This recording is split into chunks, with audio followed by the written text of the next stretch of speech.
It ain't over until you both get your cookies. Remember, I told you that. Hey, internets, it's Jake from Mini Terrain Domain, and this is Welcome to Paradise Academy. This is Season 2, Episode 7, Hell of a First Day. And if you've been with us for the last 6 episodes, roughly 12 hours of gameplay to represent one day of school, you'll know exactly what tonight's title is referring to. And we'll get to a little bit of a recap in a moment. You know what? I was going to do this offline and I forgot. But I'm going to do it online because the audience saw it too. None of you told me that I looked like a disheveled hobo in last week's stream. I watched the VOD and my hair's all like down in my face. I look like I'm exasperated with all of you. Either that or... We just figured you were.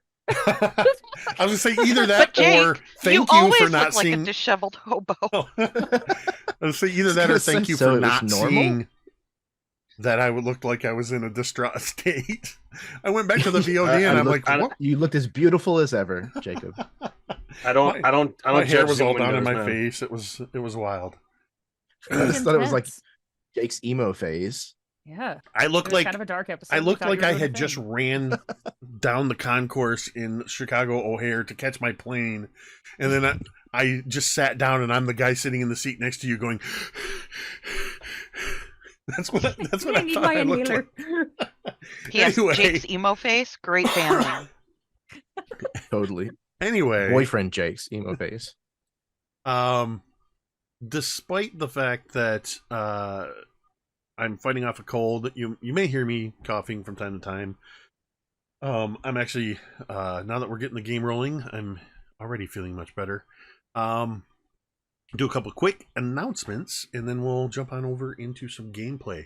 If you take a look over in the corner over there up above Tamiko and M, you will see, well, you'll only see one, even though there's a plus 45 there. So there's a total of 46 domain pops. Terrain treats, domain pops plus 1 the fun. They are a way that you, the audience, can have an impact on the game simply by subscribing, resubscribing, gifting a sub, cheering 500 bits, or donating $5. All through the various mechanisms will earn them domain pops that they can use as, in the game of Kids on Bikes, they use them as adversity tokens. You guys know you get to add however many you need to beef up your rolls. Or, of course, they can spend 5 for themselves or any other player to roll on the D100 mystery grab bag table, which it's been, I think we've only had one roll on that table this season. That's plenty. So, also apparently, based on all of you in the chat, it's our Twitch affiliate anniversary. Who knew? Affiliate. It's apparently 5 years since we made affiliate. We started streaming in November of 2018 with Tomb of Annihilation, the very first ever stream from MTD, and my first ever campaign that I ran. So that's where it all started. Em was there for the entire run of that one, 3.5 years, along with a few other friends that participated in that with us. But we're happy to be here with literally hundreds and hundreds of games that we've streamed since then, and streaming charity events, which reminds me, now I can't tell you yet, but I'm going to tease you. Whoa. Last September, right here on MTD, on a Saturday night, we had our first ever Legend of Eleonora charity stream benefiting the Pablo Foundation, DM'd by none other than Todd Stashwick, and we had guests Matthew Lillard and Tawny Newsome and Jack Quaid and Mika Burton, and we had a couple of people that had to auction seats. There was a strike going on, so we weren't allowed to promote the fact that we had Star Trek cast members. April 20th, Saturday night at 8 p.m. Eastern, 5 p.m. Pacific, is the second Legends of Eleonora charity stream. I can't tell you who is going to be on the cast yet, but I don't remember when, in a few weeks, we are going to officially announce who the cast is. there's no strike going on. So we can tell you that 3 of the 4 celebrities are Star Trek people. And let me just say, when we found out who was going to be joining us, Dwight and I squealed like little teenage fans of Star Trek. You're going to want to be here for that. It's going to be big. And we are hoping, last September, we raised $34,000 in 5 hours. We're hoping to raise more than $50,000 this time. And the plan is to do it twice a year. So stay tuned for more information on that. Tell your friends to start getting in here now. We're going to have plenty of incentives for donations, as well as a few giveaways from Pablo Foundation and some other sponsors and stuff like that. So stay tuned for that information. This game right here, we are obviously we're playing as kids and teenagers in the 1980s setting. We are all adults playing this game, so you may hear some adult language. You may hear some, oh, hey, sorry, I just looked over and saw that Chad is trying to get in. Let me fix Chad's that right here! away. We didn't think Chad was going to be with us. Do you mean Birch? Yeah. Well, they Stop can't it. see that. We can never know. Chad can never know we called him that. Oh, I just came in. Oh, hi, Chad. Where's your hall pass? Hello. Hold on, I gotta. He's Did blocked. you kick him out? No, that was He's Birch. blocked? No, it's Oh. because he wasn't here, so I had his missing window up. I got completely derailed, Chad, because I didn't know that you were going to make it. So I suddenly interrupted There he myself to go, hey, wait, Chad's trying to get in. Suddenly, and he's here. A wild Chad appeared. Anyway, as I was saying, you may hear some adult language. You may hear some graphic depictions of violence. We are also exploring themes that deal with family tragedies, traumatic events like car accidents, as well as a number of traumatic things. Divorce is another topic that we're dealing with. We do touch a little bit into bullying, things like that. So be aware that these kind of things can come up, and if that's something that you're not okay with, go ahead and go somewhere else, or mute it for a little while, whatever you need to do. But know that we here at the table have taken steps to protect ourselves. We have had our sets and zeros. We understand everybody's lines and veils, and we have safety tools in place to keep everybody safe. And we highly encourage all of you to do the same at your own tables. This is the point where I do my usual mental health check-in, and I'm going to put a little bit of an emphasis on it. I always like to remind everybody here at my virtual table, but also in the audience, that you matter. Your presence on this earth makes a difference, whether you believe it or not. You might be struggling. There's any number of reasons you might be struggling, or you might not. You might be in a really good place. Regardless, I think it's a good idea that you have somebody to talk to. And it's been over a year since I left therapy, regular therapy sessions, but I had therapy for 3.5 years.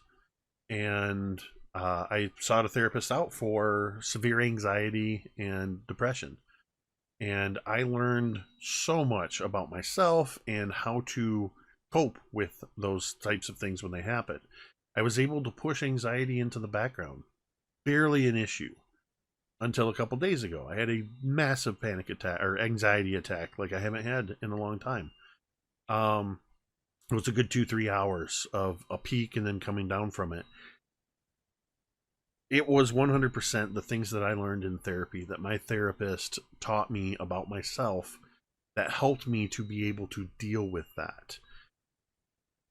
So I always want to be open and honest with everybody. This is why I talk about mental health and the importance of it. We've done a lot of work with mental health charities because it means so much to us. You can only do so much by yourself. So I encourage you, please, if you even think you might need somebody to talk to, Jeremy's already put the shortcut in the chat. It's !help. It'll be along the bottom of the screen. Periodically, you will see findahelpline.com, or you can check out the growing list of resources at takethis.org. Please check those sites out. Bookmark it. Save it for yourself. Save it for a friend. And remember, you matter. All right. With that, I would like to welcome you all to Paradise, Michigan, and Paradise Academy. Oh yeah, it's Last week things got it's pretty day intense. Following the events of previously, where we ended with Rosie being hit by a truck driven by Dallas Rogers. And she was in pretty bad shape. Looked like her sports career was over with. Strangely, once in the hospital, the doctors revealed that despite the extensive injuries that were reported by the paramedics, they had performed numerous scans and x-rays and found not a single broken bone in her body. Meanwhile, some of the rest of the gang was meeting up at Maniac's Pizza to ostensibly for everybody to get together, though mysteriously Jessica did not show up, though she was one of the ones that wanted everybody to get together. While having some conversations there, one, they discovered that or let me back up. Both Oak and Billy had experiences in I was gonna say they both had experiences in the men's restroom, but let me clarify. It was the mirror. While looking in the mirror, they were seeing Jessica or Anne's reflection peering back at them, and then Billy in his rage broke the mirror in the bathroom. At some point, Laz came rushing in because Laz had stumbled upon the scene of Rosie being carted away in the ambulance and let everybody know what was going on, and they all took off to go to the hospital to check in on their friend Rosie. It's been a hell of a first day of school. We are technically, as we start to come back with all of the check-in with each of you, time's going to be a little more ambiguous at times. We're not going to go hour by hour, day by day. But first, we're going to rewind time just a little bit to after school, because we need to find out what Jessica's been up to. Jessica, it's at the end of this first day. You know that everybody has been everybody was wanting to get together we're planning to get together at Maniac's Pizza. Presumably people would take their own modes of transportation, hoofing it or skateboard or bike. When you go to leave, do you immediately leave the school? Are you like, I need to get out of here right away, or is there anywhere you check in with while you're in the school?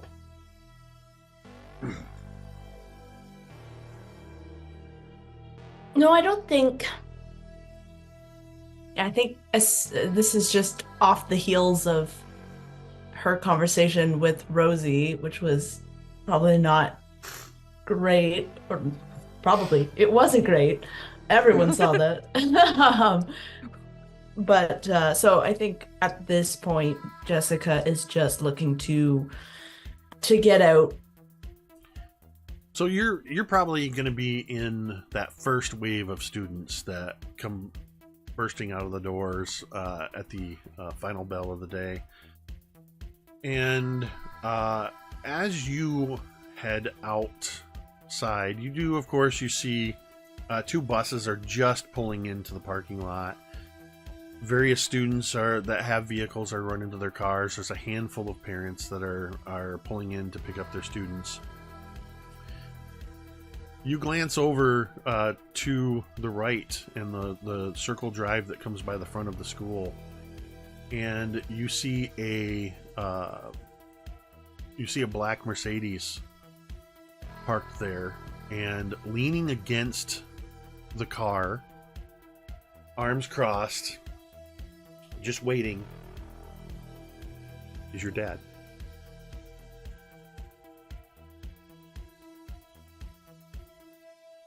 What do you do? Jessica is going to walk.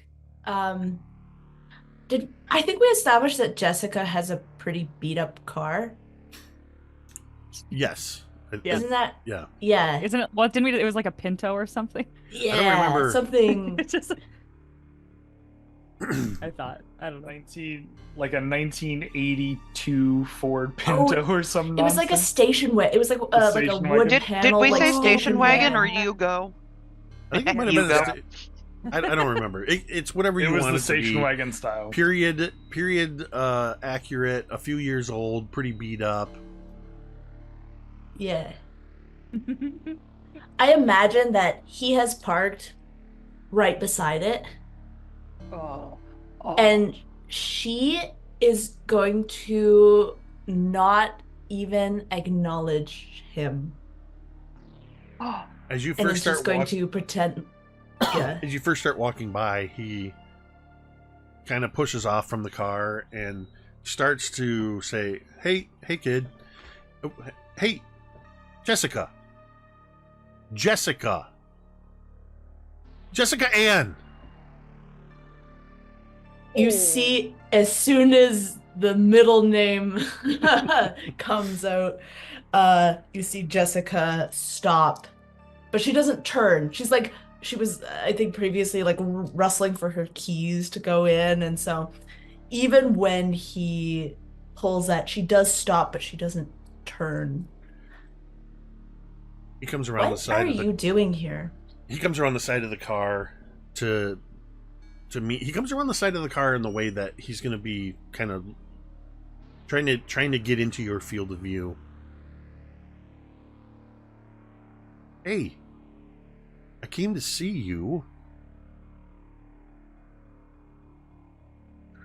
I wanted to talk. I think it's time that we talk about a few things. You see Jessica look past her dad. Where's Becky?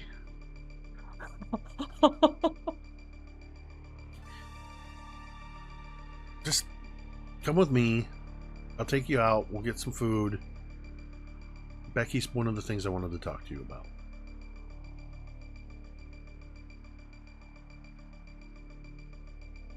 Come on, I haven't seen you in 6 months. Yeah. And who decided on that? Dad? Okay, fair enough. I'm here because I want us to be able to move forward, Jessica. I know that things have been rough, and I know that it's because of me. But it doesn't have to be like this all the time. You're 16, you're what? 2 years away from graduation. You're gonna want to go on and do things. But I assume you're gonna be like your sister. Catherine's in Pennsylvania, working away. And something tells me you're not gonna want to stay in Paradise longer than you have to. I don't want you to have to carry these burdens with you. Let's just go talk. Hear me out, and then we can go from there. The biggest eye roll comes from Jessica, but she sees whatever her face is, the mean girls, and she sees them walking, and he even said that is it like a nice car? Oh You said yeah, it's a black Mercedes Benz. Yeah.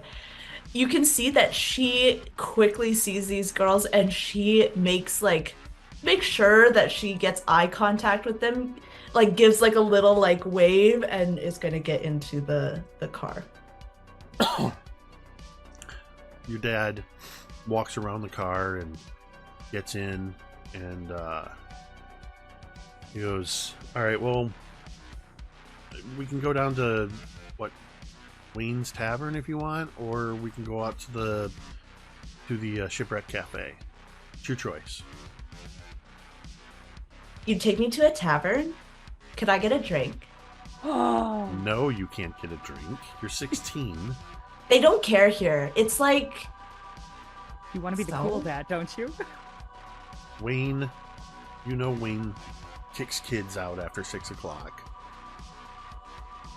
And he's never going to serve you anyway. Not that I'm condoning that you should be drinking. He's put the car and started the car, puts it in gear, backs up, and all of a sudden he slams on the brakes. Kind of looks back, and he just for a split second, this calm demeanor breaks as he goes, "Hey, watch where the hell you're going!"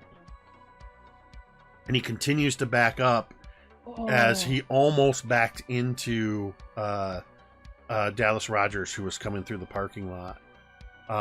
Wouldn't that have been a shame? Fucking fate. Pulls out and leaves, and as you're leaving, you just catch a glimpse of Rosie coming out of the school and heading down towards the parking lot. And then you get to the exit, and he goes, so, no drink, but Wayne's or the cafe? Go to Wayne's, she says as she takes out of her bag. She's gonna take out like some, I don't know if they had like the lip chap, yes, in every flavor. That Bonnie Bell. Yeah. Okay, yeah. Bonnie Bell, the y'all. like super Bonnie flavored, Bell. like horrifically colored lip chaps. I was going to put that on and kind of slump down into the seat a little bit.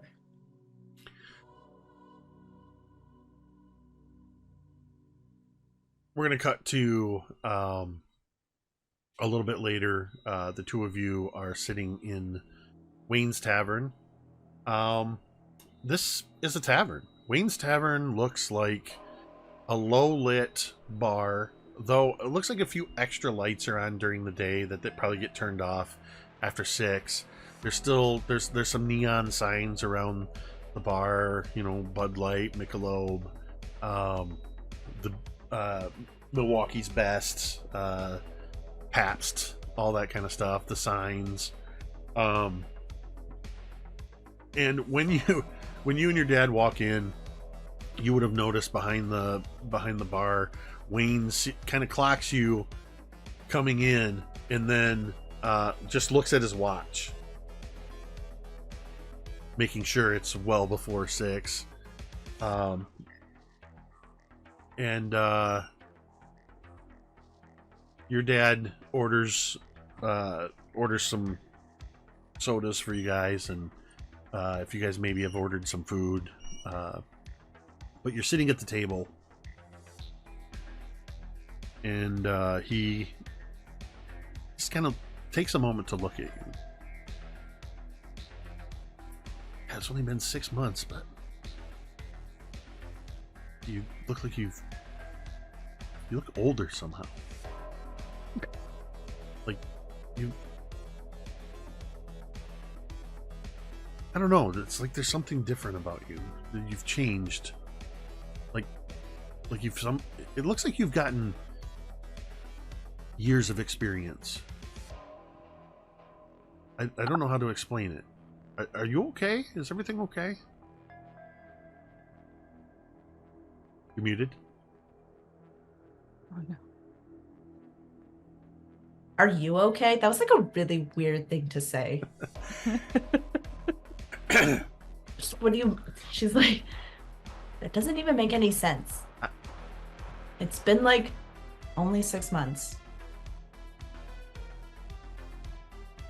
It's been 6 months and 3,000 miles. Anyway, what did you want to talk about? You said you had some things, she says. All right, well, you're older. I will treat you as the almost adult that you are, and I'm going to shoot straight. I had to come into town, get your mom to sign some papers. The divorce is all but final. We've been separated for long enough, and it's clear that we are not getting back together. And I think this is the best for all of us. It's gonna allow us to have closure on this chapter of our lives and move forward. Which brings me to the next thing. Becky and I are getting married. Jessica chokes on whatever she's drinking. She does like that whole like.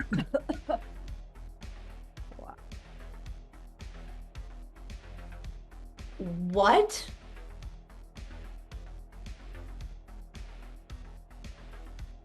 We're getting married.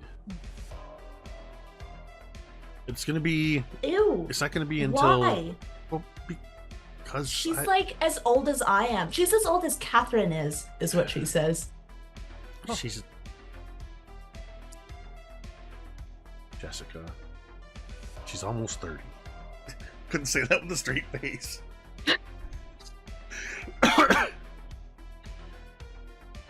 But age doesn't matter. We love each other. And we're gonna stay in California. Becky just got a great job in a new bioengineering lab, working with something called the Nexus Project, and it's a good gig. She's going to be there for a while, and I'm going to support her. I want you and your sister to come out in December, California, for the Christmas break, for the wedding. In December? That's like only a few months away. Yeah. Also, just out quickly, how long have Becky and Jessica's dad been dating? Longer than he and your mom have been separated. I think you would know that Becky came on the scene and was before your parents were split up and was a large part of the reason for their split up. Yeah. It's 4 months away. You hate Michigan winters anyway. Son, Yeah, but maybe they'd be better than a weird wedding with Becky. you just need to get to know her. Just promise me you'll think about it.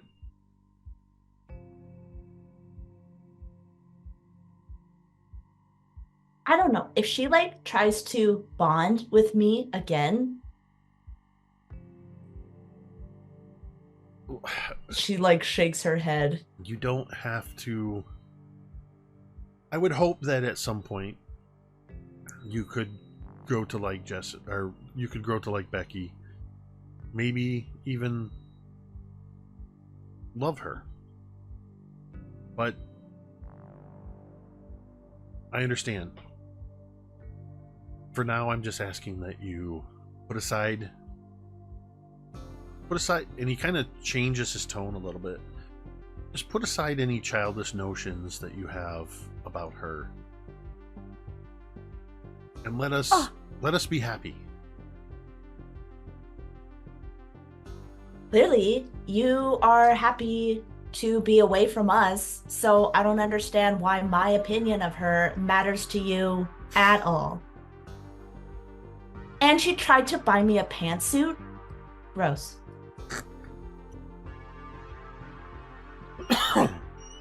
Well, Oh my god. your sister's gonna be there.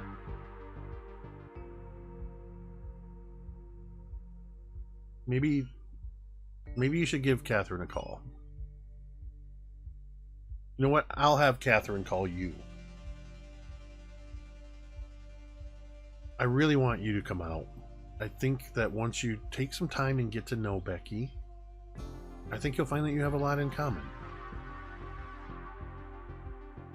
And at this point, there's a couple moments of silence, and he kind of softens his look and tilts his head a little bit, and he goes,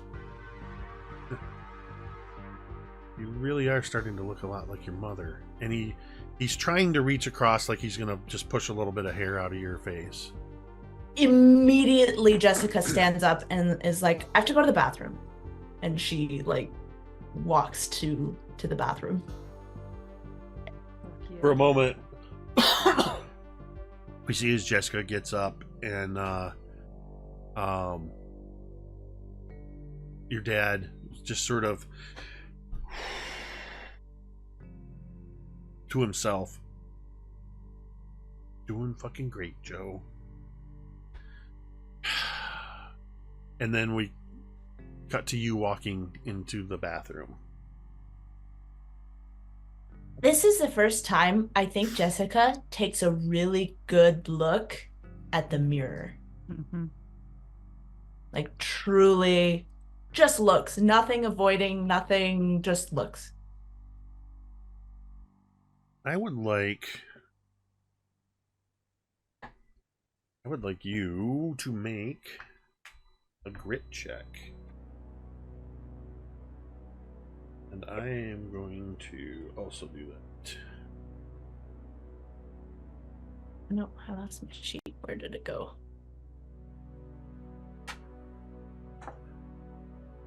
Grit. Okay. It's a 7 for grit.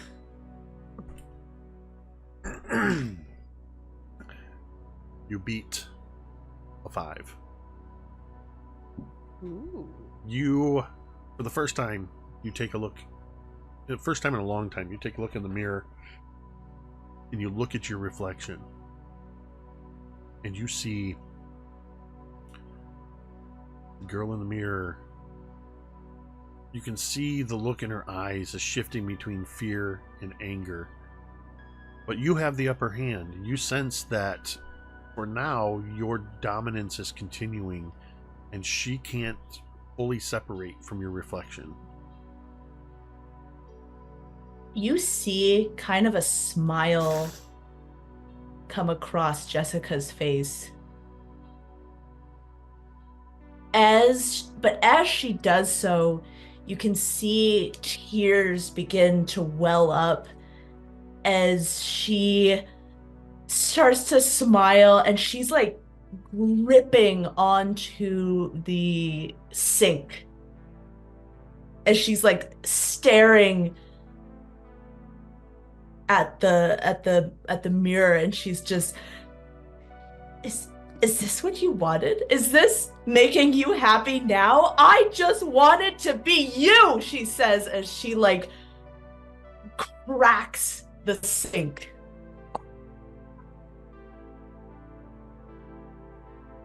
Why won't you let me? I just wanted a life and to be you.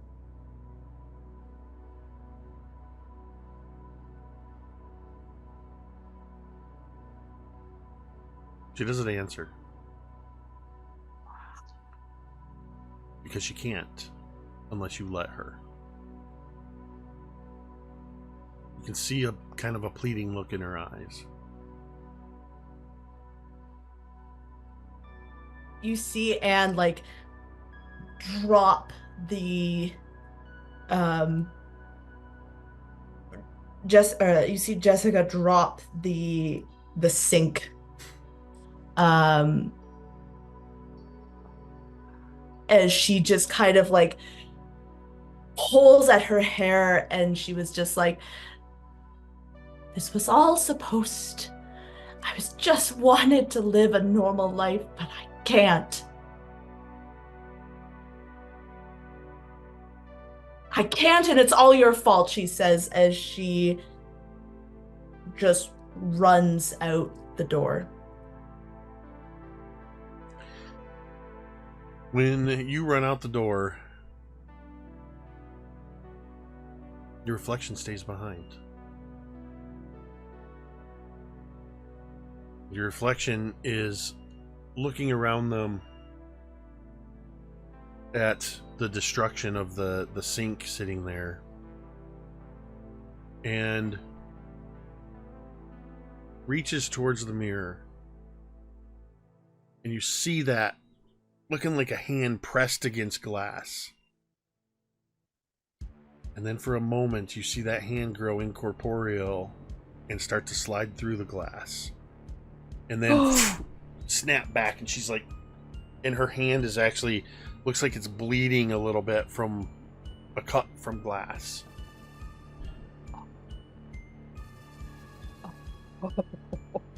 And we're gonna cut to another scene. Oh my god! Amazing! Oh shit! So I would like to know. I like forgot the rest of us have jobs to do here. I'm just like, oh my god, what's gonna happen next? So I better get dice out. for this next scene, I think where we left off previously was that everybody was at the hospital seeing Rosie.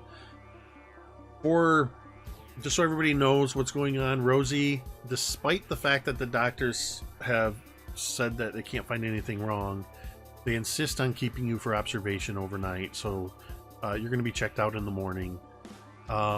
Everybody else,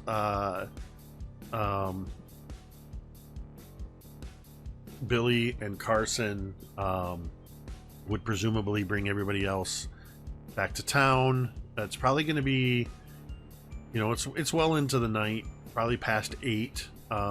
Some of you may have some explaining to do to your parents, because nobody really talked to their parents about where they were going. Can I get a quick? Yeah. Can I get a quick conversation in the car ride back? Sure. It's gonna be, yeah, everybody else, I guess. Yeah. So, for a moment, you know, when everybody gets in the car, I'm just gonna turn and look at Laz, and just see if he says anything. I think there would probably be several long minutes of Billy looking at Laz without Laz saying anything at all, pretending maybe even that he can't even tell that Billy is looking at him. Dude, way to go.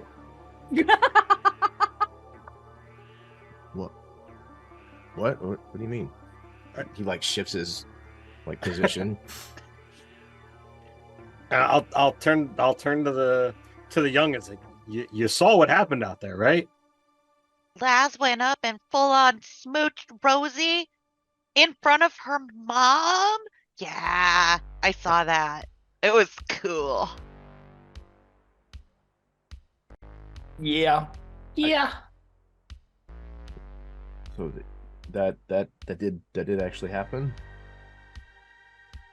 Yeah, I mean, unless some more weird stuff is going on, but pretty sure all of us saw it. Laz, Oak takes your hand and just like pinches the top of your hand. That hurt? Oh. Yeah. Well then, yeah, that actually happened. Okay. What you pinch me for? Well, you wanted to know. I don't know. Maybe if we're sitting. That's what they say. You know, see if you're not dreaming. Yeah, you're not dreaming. Yeah, but that's all a lie because, like, I get hurt in my dreams all the time and I feel it, so. What? Coop, we need to talk about that, buddy. Like, we're gonna need to talk about that at some point. So like, Rosie's mom was there. She saw. Yeah, I don't think you waited until they got to the car, dude. Like, if I remember, she was taking her out in a wheelchair. And then, like, you didn't even hesitate. You just, like, full-on shoulder tackled through me and Koopy and, like, didn't I even think care. there was tongue. You were still... No. You knocked her hat off. Really? Uh-huh. What, did you black out? Hey, man, look, Probably. You know, there's a lot of stuff that's happened, and you know, some of it is, you know, new memory stuff. Some of it's old memory stuff. You know, maybe I'd been thinking about doing it for a while. You know, Ooh, Laz If you're- and Rosie. If you're not comfortable talking about it, you know, we can chill.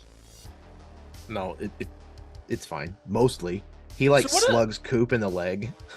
So what do we, like, call you guys now? Like, Raz or like, Lozy?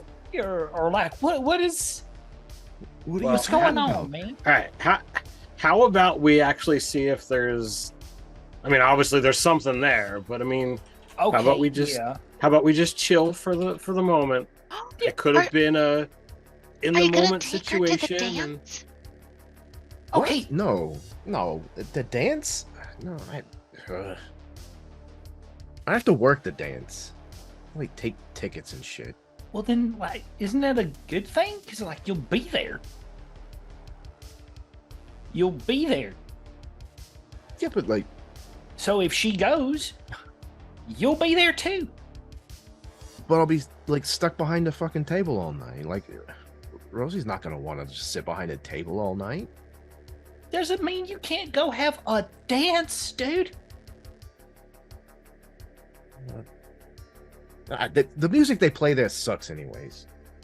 Who Okay. can dance to Not a- that shit? It's not about the music, dude.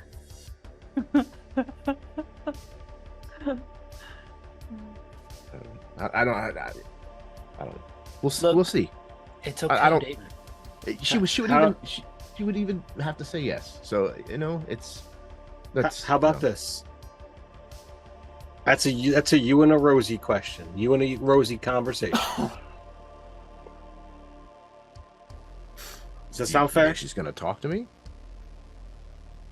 After that, yes, I imagine she wants to talk to you quite a bit.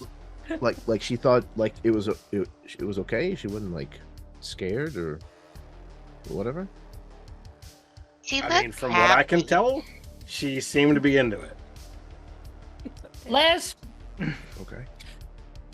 now I don't know anything about girls. I don't. I know zero. And everything I know is strictly from movies, okay? So I'm just gonna base it off of that. That was like a movie scene, man. Like, if I don't know any better, I'd say, yeah. Only way you're gonna know is to talk to her, I guess. Yeah, I got. I know you're not big Guess I gotta talk on. to her. I know you're not big on deep conversations. I know you're not deep on conversations. You're, well, clearly an action guy and a sullen guy and what have you. But the only way you're gonna know is to talk. That's not true. You can write her a note. Or Sure. a mixtape. Go be a mixtape. You can make her a mixtape, lass. Like, you think she'd be into that? Teen Beat says that girls really like mixtapes.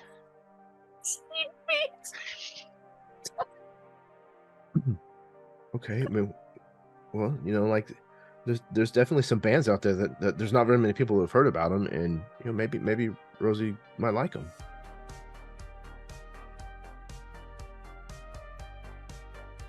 That's a good idea. Yeah. Okay. If this were a Just normal understand teen, that her music and your music aren't always the same. Well, right. Yeah. But Y'all you gotta know what you gotta kind of music she likes? Or anybody? I don't. Jessica might. Where is Jessica? I thought it was her bright idea for all of us to meet up together. Why wouldn't she add maniacs? It was actually my suggestion to get together, and I've been trying to find her all day, and our paths haven't crossed. Well, it's a good idea, Billy. I saw her at lunch. Guys, I saw her at lunch, but she didn't really seem up to talk to me. Guys, I may have seen her in I may have seen her in the bathroom, but like it. What? Weird context, okay? Weird, okay? But in the bathroom where? I took a quick glance. The vehicle, like, this is a standard vehicle. We're not like something where we're blocked off from the driver, right? You're in a Lincoln Town car. Yeah. Yeah. Yeah, it's so you're not in a limousine. You're in a right. Essentially a town car, but it doesn't have like a partition or anything like that. Carson can hear everything you guys are talking about. Yeah, so I kind of lightly smack Oak on the shoulder. Oh. Maybe he should pinch you. Sorry, I won't talk about it. Yeah. So, I mean, I don't know. I'd like to find out what happened to her and why she didn't join us. I seriously hope she's all right. So, this is a perfect place to do another scene transition. I was going to say earlier, if this were a normal teen type show, while you guys were talking about kissing Rosie, we would be intercutting back and forth between Jessica and Rosie talking about the kiss, but this is not a normal teen. This is not a normal teen show. Also, quick retcon. Get this, bitch. The players reminded me that near the end of last week's session, Rosie was discharged from the hospital. You're not kept overnight, so you go home with your mom, Sherry Gunnarsson. And so then what we actually cut to is a shot of the mom and Rosie in the car, and they dead silence. Yes, there is no music on the radio. With Rosie, the occasional look over of it's each pure one of judgment on the mom's face. It's like Rosie afraid to look at her mom, and then when she does, and her mom looks at her, and she turns away. And they keep doing that back and forth. Yeah, I like 100%. it. I want to cut back to Jessica real quick. Let me ask you this. Do you have anything in particular you want to say to your dad when you go back into the tavern? Yeah, I think Jessica takes the time that she's rushing out, and by the time she gets back to her dad to kind of like clean up, if it's okay with you, I think that maybe at least one of her hands are bleeding because she just destroyed a sink. Mm-hmm. So. Yeah, that's fair. Maybe not even like much, but just like a little bit. And she kind of holds her hand behind her back and she's like, I have to go.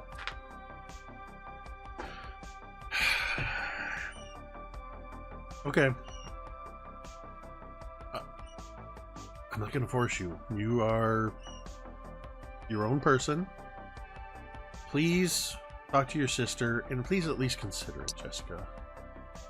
Both Becky and I would like to see you there.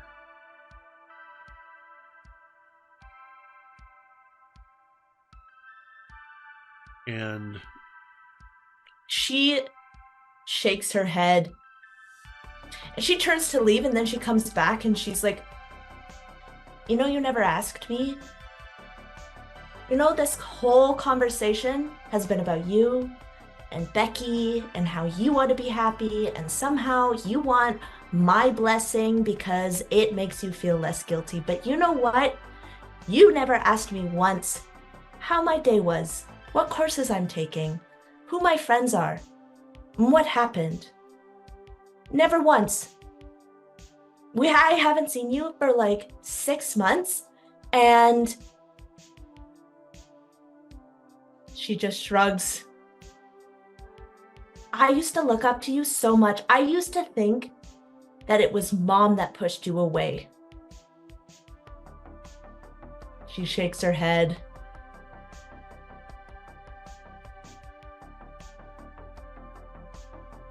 He's in stunned silence.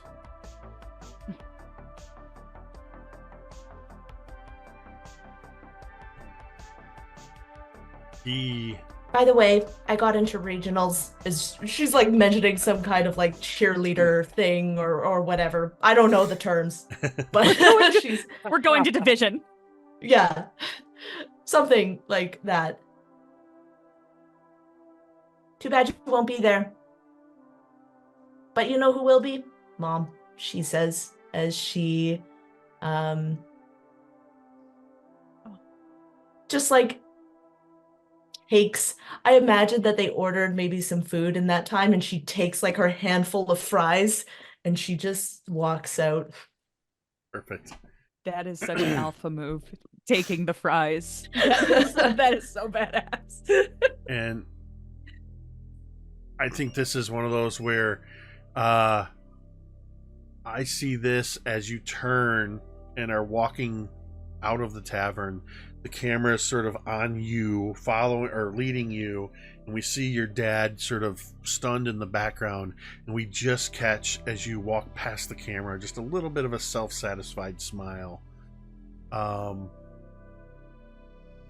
Would you make your way to Maniacs to see where everybody is? Not right away, to be honest. Jessica needs a moment. I think that she would. Oh, go ahead. She would like walk to like a pier or something. Oh, you know where she goes is she's gonna go to the beach. Okay, it's not that far away. Yeah, she's gonna walk. Yeah. Like she's in. Short walk. Oh yeah, okay. She's gonna walk to the beach and she's going to sit in the same place. And I think this is coincidentally because that, but I think that she sits in the same spot where her and Rosie sat. Yeah, and I think we just see eats her fries. As you sit down, we see this sort of cut to a wide shot where the Lake Michigan waves are rolling in. The sky's still a little bit gray, though the rain's let up. And as you're sitting there, the wind is just blowing your hair back as you're just sitting there. It's not quite cold. And at some point, if Jessica would have gone back to Maniacs, you would of course find that nobody was there. I want to move us for this next scene to after Carson has dropped everybody off, and would have taken you each around to your respective homes. This next scene is Laz. Laz, it's nighttime. It's after dark. You've been home for an hour or so. And you can't help but think back earlier in the day when Vice Principal Sharp made you empty your backpack and he kept the silver bar. And you made a quick decision to rig the window. Is tonight the night you tried to claim back that silver bar?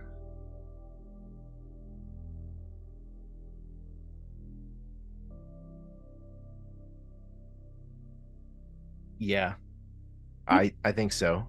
It's got a lot of pent up energy right now for some reason. Well, it's already something that he was planning on doing anyways, but I think he's feeling pretty emboldened at the moment.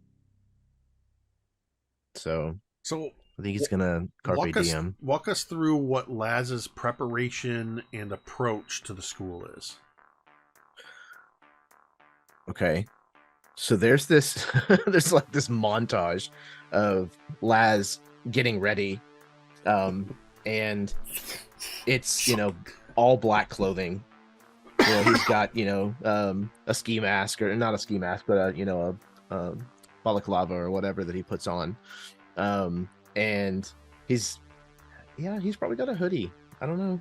I don't remember a lot of hoodies in the 80s, but Not a hoodie era. no. Maybe Laz invented it. They were there. Maybe. Hoodies were there, but they weren't as ubiquitous as they are now. Mostly more like a criminals wore 90s. them. Yeah, And it wrestlers. definitely connotates And shifty wrestlers. Casey figure. Jones. Criminals, wrestlers, boxers, you name it. I mean, And Rocky to Balboa, be fair, that's most hoodies were probably under a sleeveless denim jacket. True. So yeah, and I think the last thing that we see him put on are like a pair of black Chucks. Like they still have the very obviously like white soles, the white toe. walls on them, white toe, but at least they're black Converse. So he laces those up and he grabs it's probably the same backpack that he uses for school. But it's what he uses, to go spray painting and stuff. So he's got like a bunch of cans of spray paint in there and just miscellaneous shit that he might need. Probably a hammer, stuff to get up to no good. If you, or as you go to make your exit from the house, I think you would find your dad in his usual evening after dinner place in the den, going over some paperwork, because your dad is I believe we established that he is a vice president of operations at the Paradise Orchards processing plant. And from somewhere down in the basement, you can just hear the staccato rhythm of your mom practicing drums. Cool. And I think we see a little bit of a 80s gleaming the cube Christian Slater moment as you're skateboarding down Stone Hill and making your way through the night darkened streets, dodging the street lights, and until you find yourself rolling up on Paradise Academy campus. I think there's actually a point where he like skates in the same kind of path that he used to leave by, but he actually stops and like kicks the skateboard just up, from the ground just a bit, and he's staring at the place where he saw Rosie getting loaded into the ambulance earlier. And I think the moment kind of replays in his mind just for a bit, and he sees that flash again of what he could see of her and how bad it looked. And there's a look on his face, kind of like something doesn't add up in his head. And he just kind of shakes his head and he like kicks the skateboard back down and pumps away, headed towards the exterior where the window is. So it's not that far actually, because the principal's office is to the left of the main entrance. That's where the main school office is, and you can see that window. They're up a little bit, so the ledge of the window is probably like at the 6-foot level, and then over to the side is Dr. Sharp's office window. As you're approaching the window, I would like you to roll me a D100, please.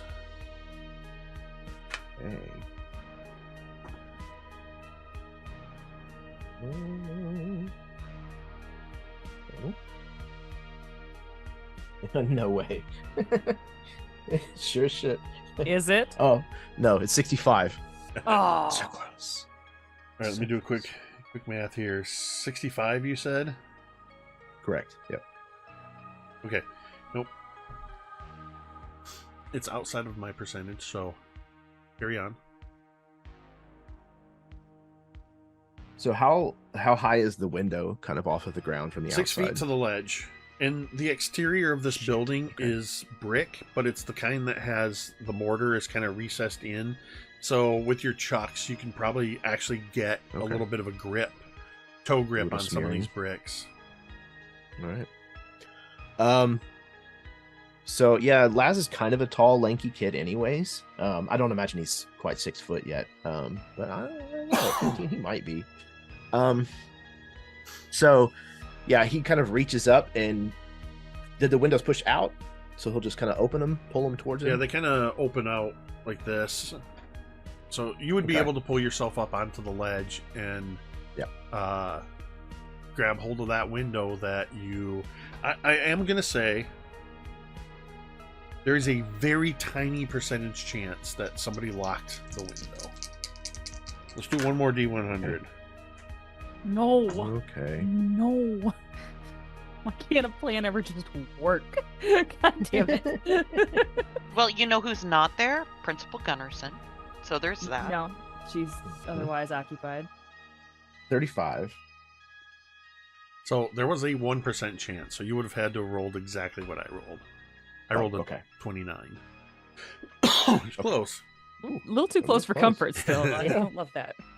So, yeah, the window opens because of the way you rigged it so that it couldn't lock. As soon as you open the window, you get hit with that the odor of bleach, pine sol, and a faint lingering odor of barnyard.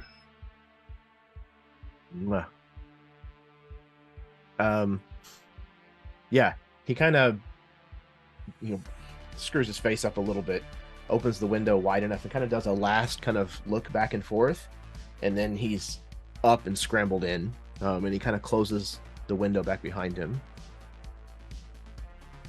and then he wants to start rifling through your drawers, anything like that where it might be hidden. Roll a D10.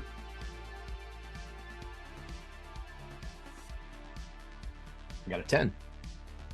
Ooh, there he is. You're going to spend the next 10 minutes rifling through this office, trying to find where he moved this. In the meantime, we're going to cut to Coop.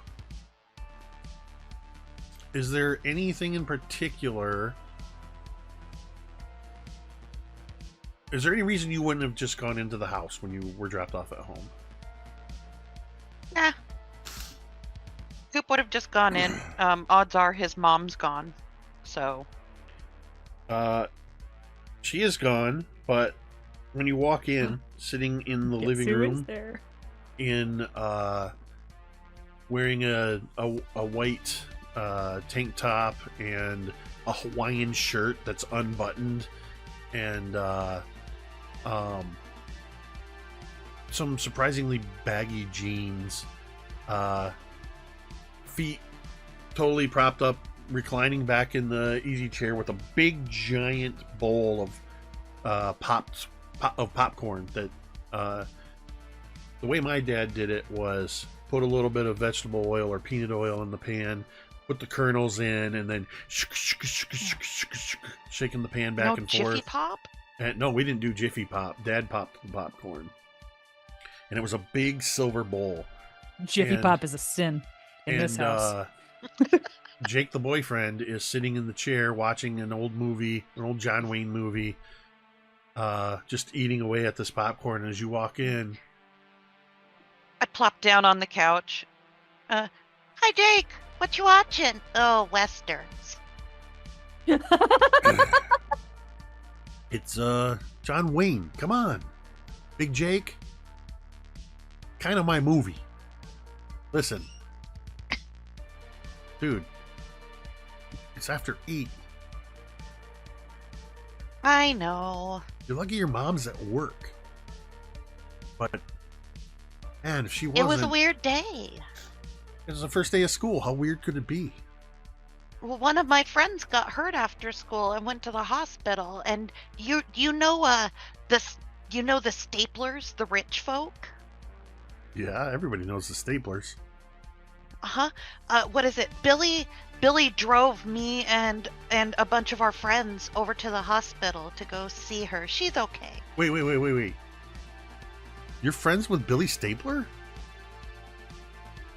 Like, you know the Staplers? Yeah, don't you remember? We hung out a little bit this summer.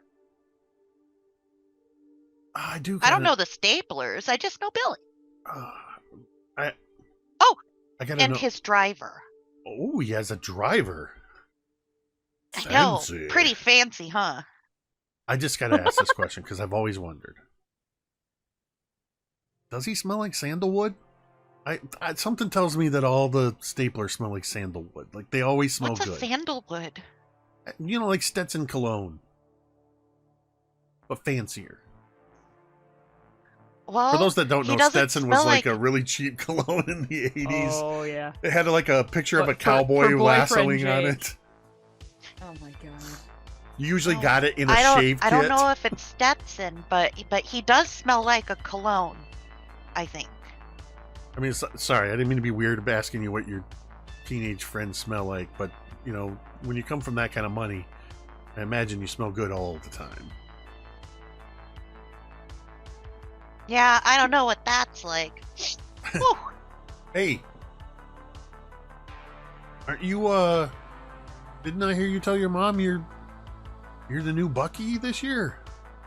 Yeah, I got to try on the suit today. Where is it? There was a little mishap with the head, but we found it. It's fine. Well, where is it? It's under lock and key in the gym. Coach man. Chiquiti would get real cross if I tried to take it when it's not a official Bucky business. I guess that makes sense. I kind of wanted to just try the head on. I'm not sure it would fit. Come on, man. It's not that big. Yeah, I know, but you've got so much beard. So, Bucky would have a beard. He'd look like a billy goat. It's the first day of school, and he puts on this sort of stern look, and he goes, "Do you have homework?" I don't have homework, but they gave me 80 pounds of books. I'm just kidding. I don't care. Just make sure if you have any homework, you at least look like you're doing it when your mom comes home. Oh, sure. Hey, there's half of a frozen pizza, Tony's on top of the stove. Oh. I could eat. And there's cold mac and cheese in the fridge. Yeah, Coop goes over and just grabs a slice of the Tony's. It's a pizza kind of night all around. Yeah, this is pizza only because it says it's pizza on the package. Tony's frozen pizza is like The package might taste better. yeah, it's like the cheap stuff. It's not great. It's certainly not DiGiorno's. Coop, I would like you to first roll me a grit check. All right, that is a D6. Yep, that's a 2. Roll me a D100.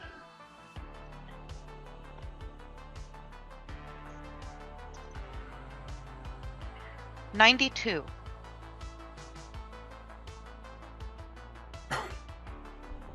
As you're sitting down on the couch, eating away at some pizza and whatever else, watching the rest of this movie with Jake the boyfriend, you hear a sound in the kitchen. It just sounds like it's that kind of sound where it makes you do a quick mental inventory of where everybody is, because it sounds like somebody's in the kitchen. But Mom's at work, Jake's right here, and you're here. Oh, it's like that scene from Friends where they're all sitting in the living room and someone knocks on the door. Yes. They look at each other because they're all there. So yeah, there's definitely a sound in the kitchen. In fact, you hit the DC on the grit check exactly. So it sounds like the pizza pan that you just got off of the stove. You got the pizza from. like that's shifted on the stove. Oh, well, Coop's going to just assume that he, like, placed the box whack-a-doodle, so he's going to get up and go and fix it before it falls off the counter. You walk into the kitchen, and you see why you heard that particular sound as little James is on the counter pulling at the leftover pizza. James, bad, no! For those that don't know, James is a tiny alligator creature. He's It's a not little like Godzilla. not like his kid brother or something. It's a little guy. What are you doing? Were you hungry? I was gonna feed you.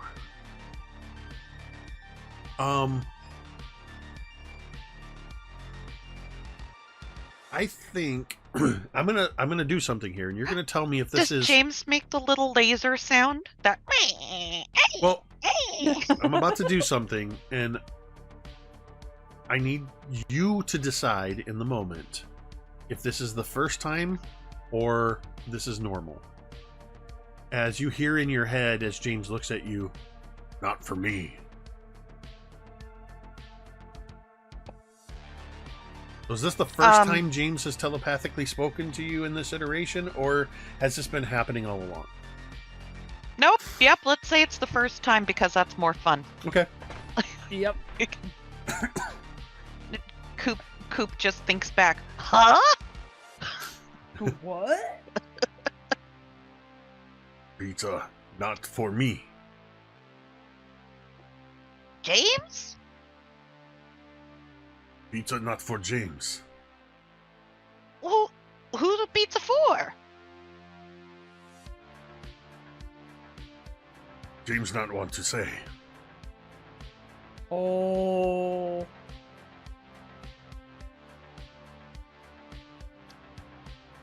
Do you have a friend over? So, it's important to clarify at this point that it is unusual that James is on the counter and out of his cage and everything. I just assumed it was like my hamster, right? Every once in a while, it would just mysteriously end up out of its cage. Yes. Obviously. And also, another point of clarification about James. In his first iteration, James was a massive Godzilla-like crocodile that could walk on two legs. Little James is like that too. He's less than a foot tall, but he can walk on his hind legs and kind of pull at, use his front feet like hands. He kind of pulls the pizza close to him. I love him. You not get mad? You can have whatever you want. And he, Yes. as you say that, he clutches the pizza to his chest and he reaches over and grabs the second piece of pizza and pulls it close. And he goes, "Pizza for Templeton." And that's where we're going to take our break. Oh my god! It's Oh my happening! god! Tempe! He's here. The tag team is back again. Oh my So- god. It's happening. Boys are back in town! I feel like the last 3 sessions have been some of the best TV. You guys are Legit. killing it Oh with my these God. scenes. There's been some big sort of audience character revelations and big things are happening. I love it. You guys are killing it. We're going to go ahead Awesome, and dude. take about a 10-minute fun. break. We will see you on the other side.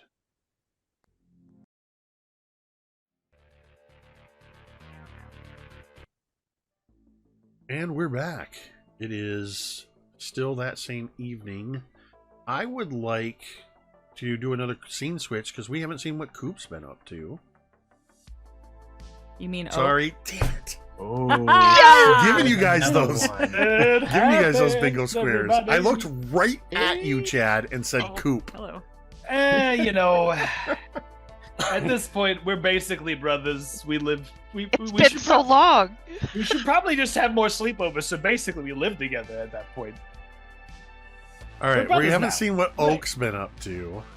And following Oak, Yeah. just as a heads up, I want to bounce over to Billy. And then we're going to swing back into Laz. That's the intention. We have an hour left. I want to... Oh, we haven't even we haven't looked at Rosie yet either. We have 1 hour. Everybody gets 8.5 minutes in their scenes. 1 hour. Hey. Let's All go. I'm enjoying watching. Listen. Just you take your time. Oh, We're good. once you... What are you doing at home this evening? Anything in particular? Oh, okay. Yeah. Oak gets home after all of this, gets dropped off, and immediately goes into like fever dream mode. He's like tired and exhausted, but like he knows that there's a thing in the back of his mind that he can't unsee and undo. So like he gets in, greets Heinz, because Heinz is probably still up. Like, quick question, is the restaurant like currently running when he would come home? Because if I remember correctly, he's living at Heinz's place. Yeah, you're living at Heinz, which room. is essentially you're living in the back of the restaurant in a like small apartment add-on. Is the restaurant Restaurant's still... probably open till 9 or restaurant something, small right? town, Yeah. small town, 1980s. The restaurant's probably open till 9. So Heinz is probably, and it's a Monday night. So it's probably been pretty quiet, and he's probably in the stages of starting to close down things, sweeping up, and He's rolling silverware, 100%. oh yeah, absolutely, 100% rolling the silverware. Yes. absolutely. He's there. So he'll greet. You got one gray tray with the silverware, a pile of napkins, and one that's got all the silverware rolled, and that's where what he's doing. Yeah. He'll greet Heinz on the way in, and then like just like absent, like fling his backpack in, on the bed. But you can see he kind of like he grabs a couple crowns from the tin where they would like have the crowns for the kids stuff. He grabs a couple crowns and a couple of the backs of the kids menus, platters, and then just starts writing out everything he can. You see that he places the watch down on the table. He'll greet, he's just like, Heinz, can't talk. Long day. So much happened. I can understand. Wait, he's not Russian. I don't know if I can get into my German again. Start by going, ugh. This is your first day of school. It's always first day of school is very stressful for the kinder. I'm sure you handled it very well. I mean, you could say that. Let's see. As he's working, he's going through the list of all the things that have happened and that he's actually witnessed and been a part of. So the locker, everything from top to bottom. And then he looks over and Heinz, I'm gonna throw a word out there for you. Let's just say a name, right? I just want a word association, okay? If I give you a word, you say what you feel, okay? Let's start with Algernon. How's that ring? How's that ring for you? Picking up anything? Putting anything down? That is that's a book. Daniel Keyes wrote Flowers for Algernon. It's I've read it a couple times. It was written in the 1950s. Did you know that it started out as a short story? I didn't, but I didn't know that was in the library. But that's cool to know. Did you get to sign this book as part of your English? Man, this accent is all over the place. No, it's fine. I just We're in it. we're workshopping it. It's workshopping it. So It's the end of a Monday, man. We're all tired. you see that he's starting a conspiracy board on numerous different pieces of this paper. Heinz, you got any tape? I think that as you say that, Heinz sets the tape down. I think this is a normal thing that Heinz is used to seeing you go into creating some kind of conspiracy board, and it's kind of a, you ask for tape, he's already got the tape there. In fact, he sets the tape down, and then he sets down a glass of chocolate milk next to it. Oh, Heinz. Wait, Yoo-hoo or Nestle? He kind of ruffles your hair. Only the best for my little guy. You tell me which it is. Thanks, buddy. It would definitely be the Nestle, like the straight up syrup, in the glass. Yeah, I loved Yoo-hoo as a kid, but like that, after you taste the difference, you know the good stuff from the bad stuff. Yoo-hoo's like chocolate milk mixed with water. Yeah, water, it's chocolate yes. water. Yeah. So he starts going in, and you start seeing that he's building some sort of like time line of future, past, right? And then at the very top, and then he's going through and building like how he's trying to figure out how this watch works and why he couldn't make it work. In the moment that he wanted it to work, why he couldn't make it. What are you doing Heinz, with the watch? What am I doing with the watch? So the watch is currently off to the side of the board. When you took the watch, did you like wrap it up Yeah. in like a bandana or something like that? I don't remember. I know. I think I slid it toward Laz at the table because I was disappointed that I couldn't do it. You but probably slid I it would in have the seen- pocket of your blazer. I did. You are correct. I keep It would forgetting be that you guys inside are the in blazer pocket. uniforms. It would do be have in the blazer pocket, so he'd pull it out and he would lay it down Well, so I'm going to stop you there on the table. because Yep. I need you to make a grit check. Oh, D100 roll. Yeah. Oh, it's a grit A check. grit check? Okay, grit check. Let's see here. What's your grit die? Grit die is D6.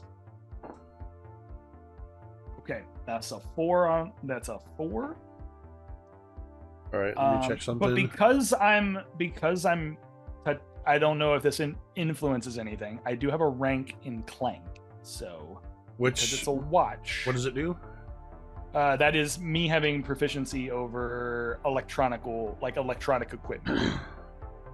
Like I have proficiency. Yeah, so that gives you electronic a +1. +1. Yeah, so that would be a 5 overall. That'd be a 5. When you pull the watch out, you don't go into full splinter mode, like splintered, fractured mind mode. But you feel, when you grab it, you feel unstable. I don't know how to describe it. While you're physically holding the watch, it's kind of like you feel as if your body is vibrating and like you could just slip out of sync with this dimension. Vertigo? It's not even a Yeah, vertigo that's a feeling. I mean, it could be aspects of vertigo, but there's sort of a intuitive sense Out of body. that feeling like right before you fall? Yeah, however you want to describe it. It's definitely something that makes you uneasy while you're holding the Like a watch. whoosh of inertia. Okay. Mhm. He gently lays the watch down and like looks at it. What are you? Like, I don't understand. And then he's writing little notes like something akin to like Doctor Who time travel, like thinking about like the Back to the Future, all the different time travel movies he's ever seen, and then like trying to piece together how this all works.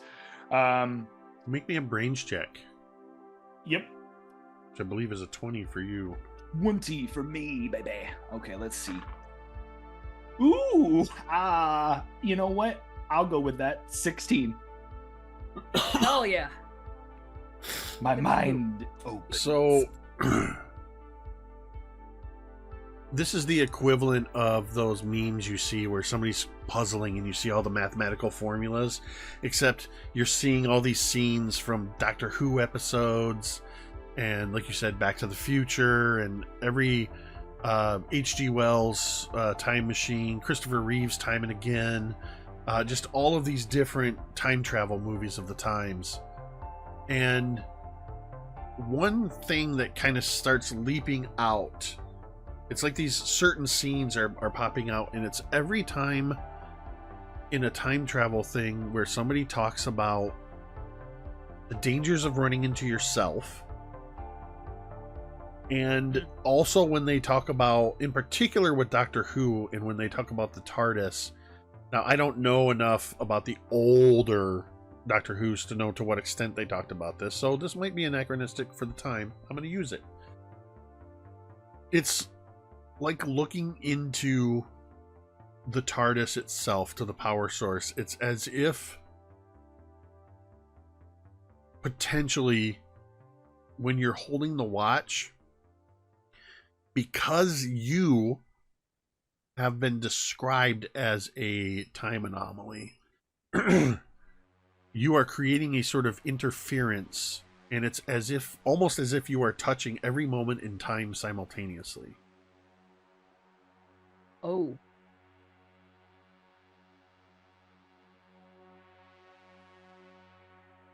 Okay. Big brain. Okay. Wow. He will spend a couple more, like maybe 20 minutes on this, and after a while it just looks like, to a passing adult, it would look like a jumbled array of rainbow scribbles that have gone across this platform of pamphlets. But to him, he understands this. And then he'll run into the back room and he'll placard it on his wall, and he'll, I gotta figure this out, because if he knows that I know that he's there, and then if I don't want my friends getting hurt, I don't want them having, and then if I'm here but I'm also a kid and he's here, I don't understand it. I don't get it. How is he here, but he doesn't know me, right? Like last time he knew me. I knew me, but this time I don't know me. So like, this is weird. I don't get it. I don't know what it is you are, what is you are going through your head and trying to figure out. They're not making a lot of sense. But I would like to suggest... Literally, I think the word that comes out of Oak's mouth, just because it's something that he knows will make sense to an adult, but like he's just trying to pass it off. He just goes, puberty. Just trying to understand puberty. Well, like whatever it is that has got your brain all in a scramble, I find sometimes the best thing to do is to lie down and have a good night's sleep. Yeah, Sleep on it. I think maybe you're right. Maybe approach it again in the morning. Yeah, sleep on it. Yeah. Hey, Heinz. One more thing. Can we go to the cemetery? Like, doesn't have to be now, but I just, at some point. He puts down the silverware he's rolling, and he comes around, walks over to you. Whenever you are ready, I will take you. Okay. He just kind of puts hesitantly reaches out and just puts his hand on your shoulder and just gives you a sort of reaffirming grip on your shoulder. And you would know that is the equivalent of a hug from Heinz. That's like... Yeah, he doesn't hug in this house. He doesn't hug. He just gives... shoulder taps. Yeah, he's not a very touchy-feely, huggy guy. So squeezing your shoulder, that's like a Heinz hug. Yep. He'll tap the hand and just like, I think there's a moment before he will head off to bed where he just sits there.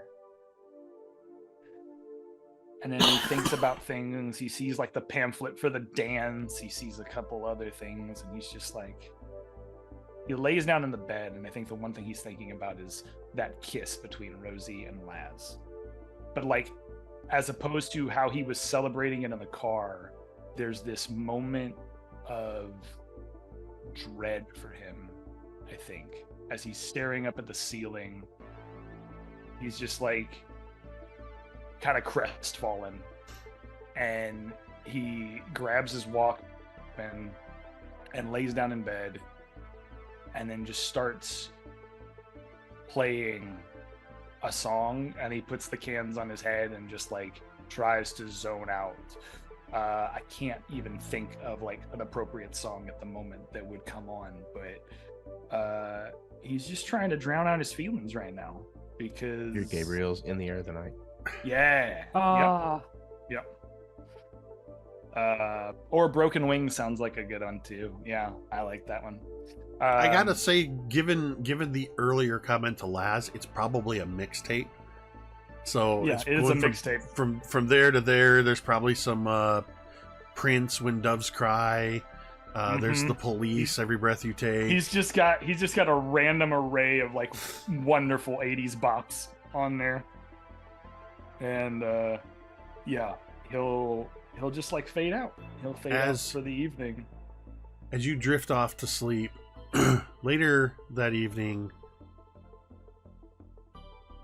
as Heinz, we see Heinz sort of sitting off in the far side of the room, and he takes a puff on his pipe and sees that it's out, and he just kind of lays it in the ashtray on its side, puts down the book he's been reading, and reaches over and turns out the lamp.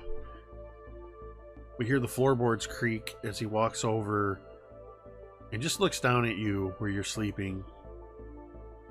And in that sort of faint blue light that always accompanies night scenes, we hear that distant sort of tinny sound of the music playing on the headphones as you're asleep there. And we can also see he looks up at the wall at just not only the most recent, but where you have other conspiracies that you've taped up on the wall. There is definitely a stapler family tree one that like he's with a lot of question marks on it. Like, yeah. He then looks down at the bedside table where you've placed the watch. And very quietly, Heinz says to himself, "You're not supposed to have this." And he picks it up and puts it in his pocket and walks to the other side of the room and goes to bed. We are going to switch to let me see. I'm going to flip a coin between Billy and Rosie. Oh my god. Ted, call it skull or bones. Oh, it's bones. Rosie, it's your scene. Boy. Okay. Rosie, we cut to the scene of the Gunnarsson family. You are at home in the living room. Your mother, Sherry, is fawning over you. She's trying to make sure you've got everything you need. I imagine there's probably like a can of Coke, a can of Verner's, a glass of milk. There's Verner's. There's just all kinds of stuff that she keeps bringing. Your dad is sitting in a chair nearby. When the door to the house opens up and your brother comes in, from. I think we established that he lives and works in Traverse City, but comes by frequently. I forget what your brother's name is. Cal. Cal, that's right. I was looking at this sheet and didn't see that. He comes in, just bursting in, and kind of rushes up to you, Rosie, and he's like, "Wait, what the hell? They told me you were hit by a truck." Yeah, the doctor said I got really lucky, so, I mean, you don't look like you got hit by a truck. I mean, not any more than usual. Yourself, Cal. And she takes another sip of Verner's. Like, I don't even know why I'm drinking Verner's. Mom, this is for colds. Verner's heals it's great, everything. but it's for colds. Yeah, you're probably right. Do you have an actual can of Verner's? No, this is a That can would of be LaCroix dope. that I That'd be have in dope my if you did. giant mitt, and I'm I was hiding gonna it. You are known for just suddenly having the thing. So I actually just drank the last of some Verner's from the last time I was sick, but anyway, neither here nor there. Yeah, no, I just doctor said I got really lucky. Like really, really lucky. You should have seen the look on his face. like, you're sure you're okay? I mean, from what I heard, you like were unconscious and had like broken bones, and you weren't going to be able to play ball anymore. And Rosie kind of like looks uncomfortably over at her mom, because like her mom was the one that was like telling her that story. I'm like, I think maybe Mom, I don't know if she got. Mom, is it? Did you call him and tell him all that? If it makes you feel any better, Cal, she told the same to me. And I like look over to your dad, Jim, speaks mom. up and says, "It was me. After your mom called me, I called Cal.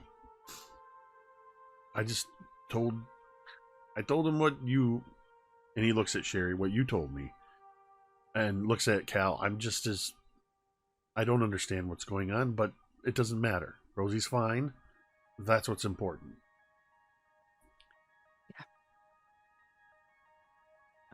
Yeah. A-okay. And Sherry kind of very well hydrated.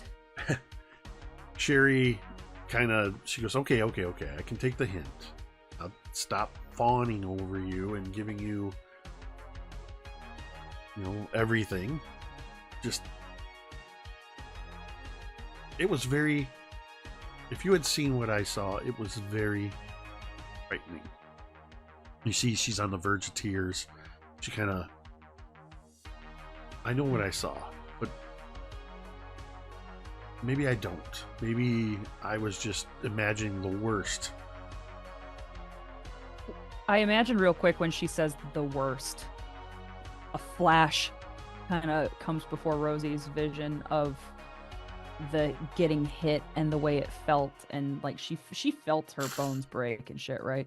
Oh yeah, absolutely. Like when it initially happened, and then just a flash of like the infinite Pizza Hut, and then whoosh, back into the living room, and then just kind of doesn't say anything. And then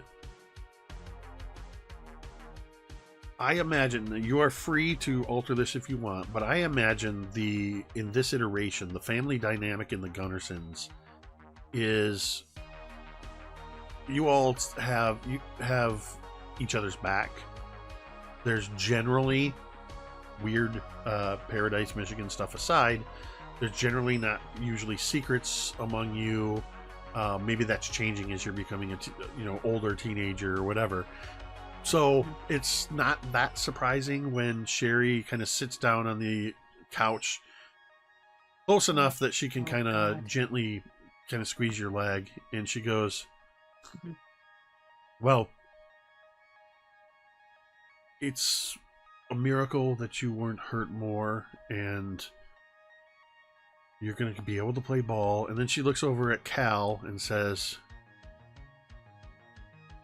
"It looks, though, like she might be on the verge of breaking some hearts." And she gives you kind of a crooked smile. Mama! My God! Cal goes, wait, Why? whoa, what happened? Why? Oh. And then he kind of gets really close to you. He's like right in your face looking at you, and he's Shut like, up, Cal. did Shut you up, Cal. kiss a boy? Oh, well, yeah. I mean, he kissed me, and yes. Man, you really are growing up. Next thing you know, never mind. He kind of looks Shut at up, Mom Cal. and Dad. Shut up, Cal. As soon as both of our parents' eyes are off of us, I frickin' flip them off very quickly so they don't see. And he returns it. And then he goes, all right, so who's this kid? Do I know him? His name is Laz. I hung out. Laz Eccles. Yeah. It's Jeannie Eccles' son. Down the way, you know. Oh, they live in the Eccles the house, like five houses down. Yeah. The whatever that, I can't think of the name of it. The band name was Laserface or something Lazarus. like that. Lazarus. Like, yes. So, yeah, like him. A rock star's kid kissed you. Wait a minute. Is that little piece of shit that I see riding around town on a skateboard all the time? No, well, he does have a skateboard, and he's down around town a lot, and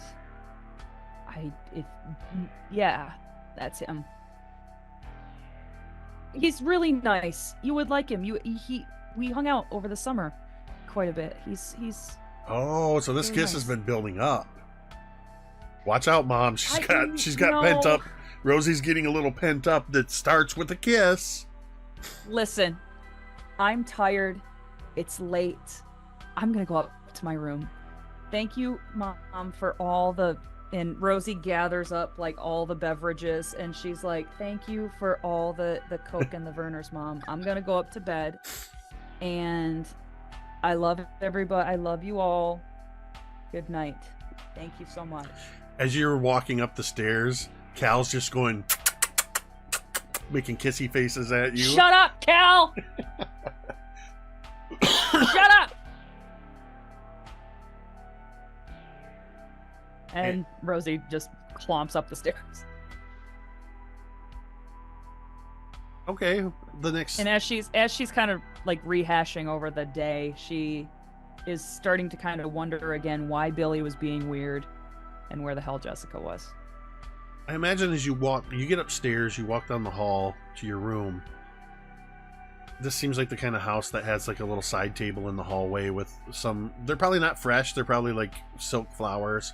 And an oval mirror in an ornate frame. And you catch your own reflection. Completely unmarred. Knowing the ordeal you've been through. This is the first time you're seeing yourself after the accident. Yeah. And I would kind of like really look and like see, and like I imagine Rosie would have a couple other like scars and shit just in general, and she kind of like checks all of them, and I imagine, are they there? Any scars that you had previously are still present. Okay. Though they appear fainter.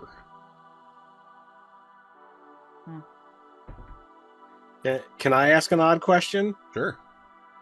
By all means, guy. How is the complexion? I mean, I know many teens struggle with all kinds of stuff.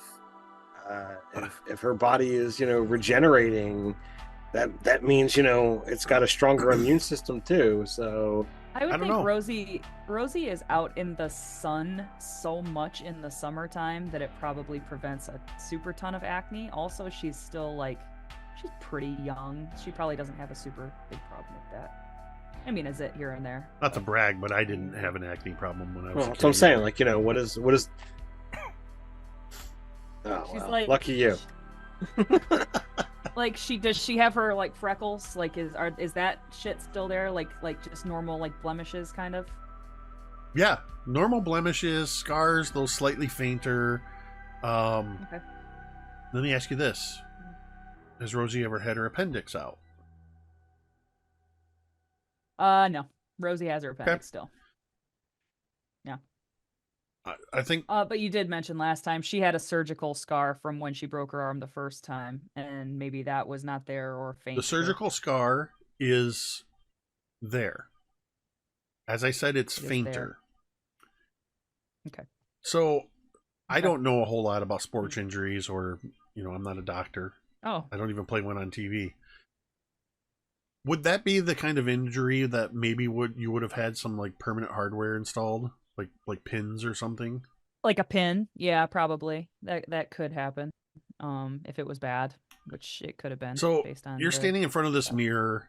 I imagine you've kind of set all of these soda cans down on the table, and you're just kind of doing an inventory. You're checking all these different places, and you look at your, I forget which arm it was that you broke, left or right? My right. So you're looking at that, of course, and you see that scar that runs up your arm from where they opened it up and they put the pins in. And it feels a little stiff as you're working the motion. And as you're concentrating on it, I want you to make me a grit check. Also, fair enough, Purple Swirl called it out in chat. I do play a doctor on Jeremy's Little's stream. So I do play a doctor on TV. Okay, so my grit is my D20, and I exploded. And I got a 27 total. Yeah! You watch with almost no pain. It's more like just a morbid curiosity. As you start to rotate and you feel that stiffness, you see the skin start to bulge a little bit.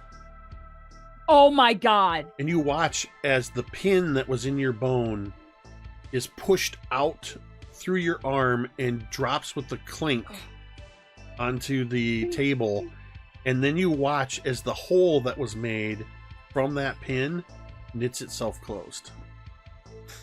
And all of a sudden that joint feels perfectly strong and healthy. Rosie would grab the pin and put it in her pocket and go to her room. Does she have a phone in her room? Of course, it's the 80s. For some reason, I didn't, but for some reason, all kids on TV fairly did. wealthy. We live on Stone One Hill. of the clear ones that you can see all the workings inside Either of that it. or it's a Garfield middle class and higher had their own phones. It's the poor folk who have we're upper middle here on Stone Hill. I think Rosie would call Jessica, probably. We all have each other's numbers. Thank you. I was going to say this earlier. I was going to remind you that in the 80s, you didn't have cell phones, but it was pretty common for people to call one another. So thank you for bringing that around, Carrie. What? What is this thing you say? It's a call? That sounds horrifying. You have a dial that you have to put your finger in and rotate it around. Rosie's phone is clear, and you can see Oh. the insides. You probably have one of those push button ones that every time you push the button, the whole keypad slightly goes down. Goes in a little It's bit. either the see-through one or it's a Garfield phone. Yeah. One of the two. It's a see-through Garfield phone. No. It's one of those plastic football phones. Oh, of that, course, it's Rosie. Part of it pulls out. You 100% got it from a Sports Illustrated subscription. Oh yeah, absolutely. I don't know, man. The box those tops. things. The box tops. The football phones fell apart so fast. She's had it for a month, but it's her prized possession. If it ever falls apart, she will be so. It's sitting on heartbroken. one brand new issue of Sports Illustrated. Yes. As you call Jessica. Jessica, I'm gonna say, because you live in Starlight, I forget what it's called now, but the trailer park. You probably don't have a phone in your room. You have a shared phone probably in the kitchen or the dining room or something. And Rosie is like sitting on her bed and like her leg is like bouncing spontaneously and she's just like, pick up, pick up, pick up, So- pick up. I'll leave it to you if you're the kind of kid that would go rushing to the phone hoping it's for you. As a popular kid, maybe. Oh yeah, she just automatically assumes it's for her. In my house with 5 kids, it was 5 kids screaming, "I got it!" and then just stampeding to the phone. Oh, it's for you. All right, yeah. So the phone rings and you just go to it, and there you go. Hello. Jess? Jess, this is Rosie. Hello? Hi. What's up? So you remember how you said that we should probably get together with the team and that things were weird and I said no, things are fine. Yeah. Did something happen? Is everything okay? Rosie's looking down at her wrist and she's kind of like, her leg is still like jiggling and spontaneously and she's kind of like just, no, everything's not okay. I'll be over in 5, she says. Oh. Like right away, no questions. That was so sweet. Perfect. And Rosie nods and hangs up the phone. You absolutely will cut to a few minutes later as the beat up station wagon pulls into the drive and Jessica comes Blue in. smoke like curling behind it. No, it absolutely does that. And it goes, oh, Oh, oh shit. It diesels when you take the key out. The sound of the station wagon heralds Jessica's approach as it pulls in blocks away. It's And shudders to a stop. It's that squealing sound of the belt that needs to be replaced. Rosie comes boop, boop, boop, boop, boop, boop, down the stairs, and she is in her pajamas now, and she, I imagine she has to like pass the family room to get to the front door. But she just is above reproach here. I don't know how late it is at this point. Probably not terribly much later than I went It's up to probably bed around saying 9. I was tired. It's a little unusual for friends this late, but you kind of have a pass right now.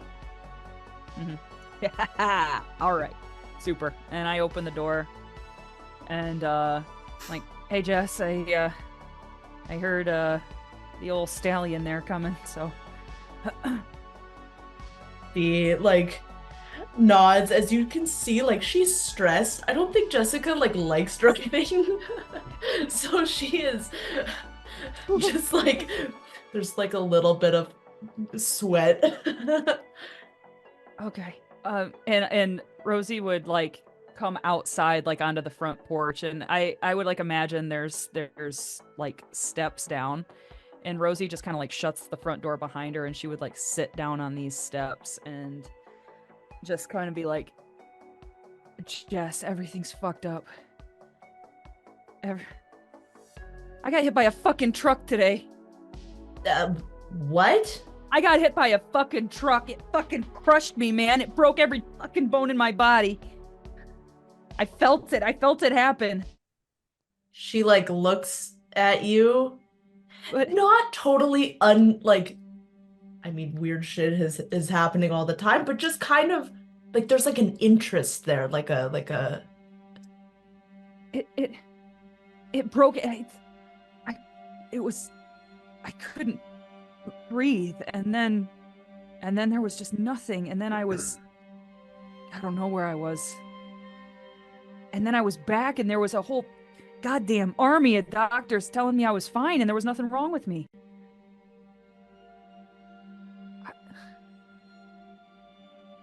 She looks. People saw. I think Laz saw. People saw it happen, and what am I gonna fucking do? Just show up to school tomorrow? People saw. And Rosie digs into her pocket and she pulls out this pin, and she just like, this has been inside my wrist since I was 11. And just now, just right before I called you, It's like my body decided it didn't need it anymore. It fucking came out.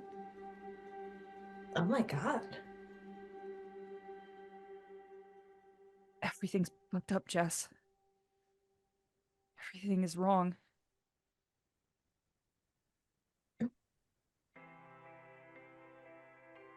It's okay. You see Jessica kind of pause after a minute, like you can see that she really doesn't know like what to do either.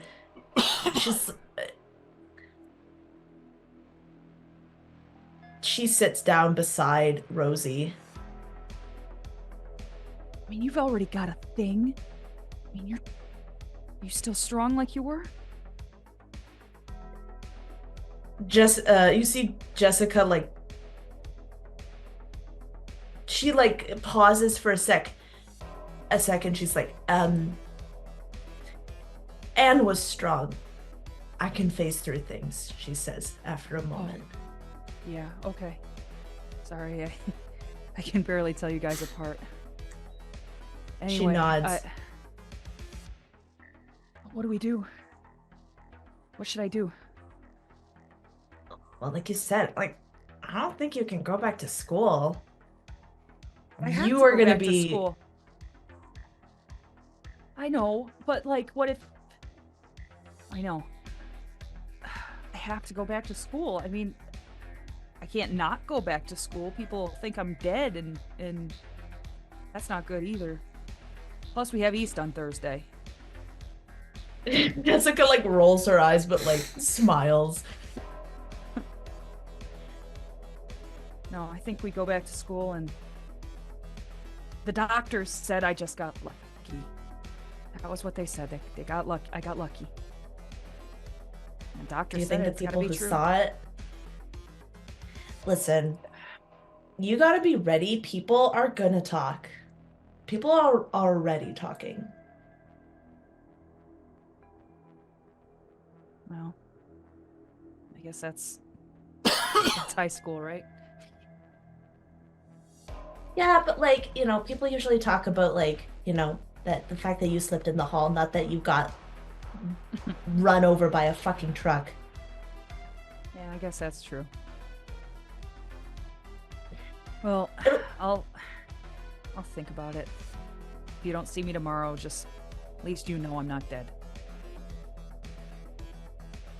She stops, like she pauses and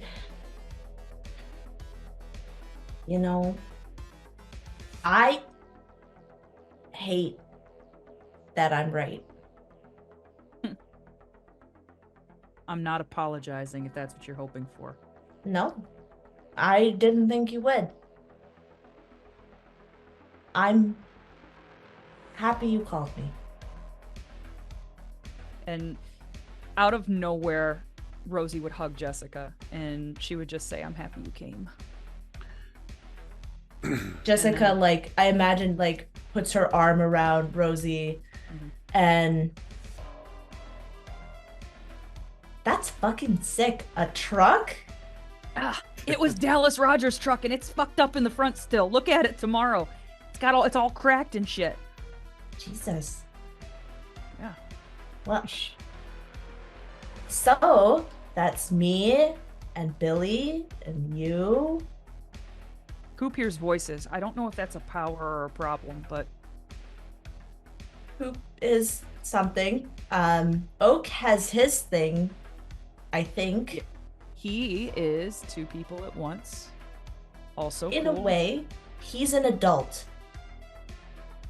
Oh my god. And as soon as like we're listing off our friends and Rosie thinks about what does Laz have, Rosie like smiles and she just like you'll never guess what Laz did.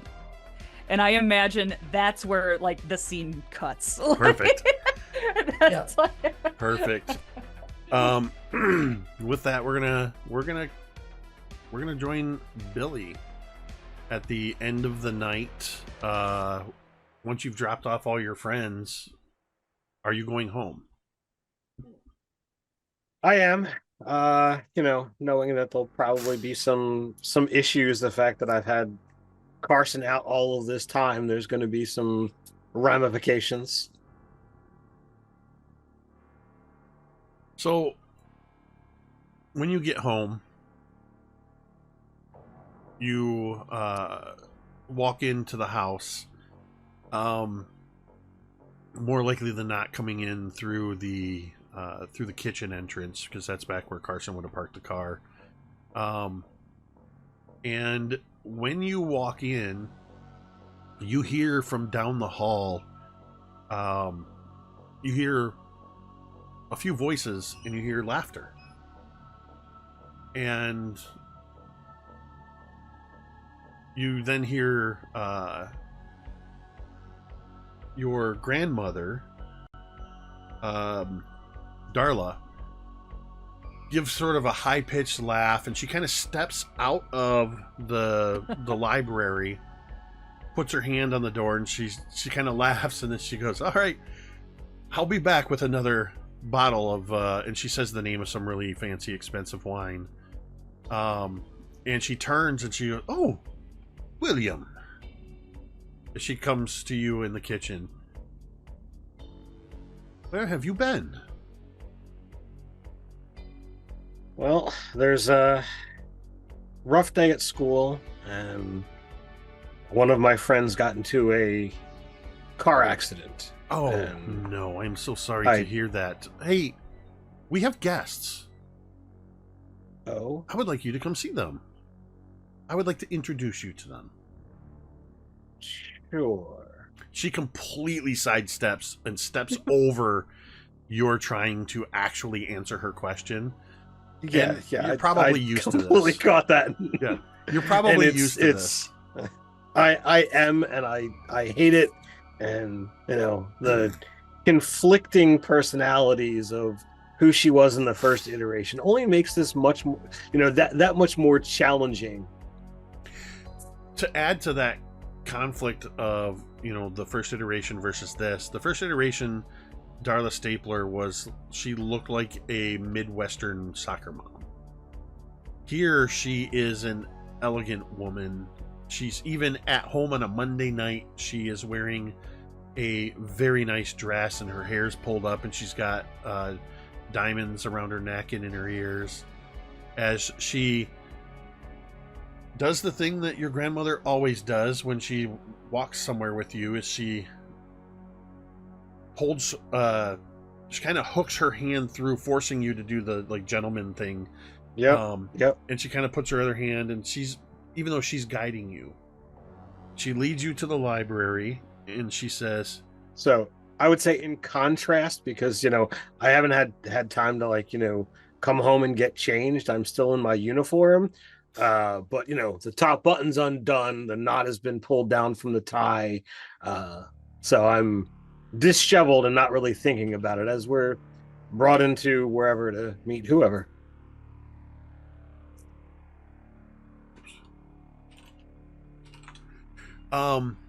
As you are led into the library, Grandma,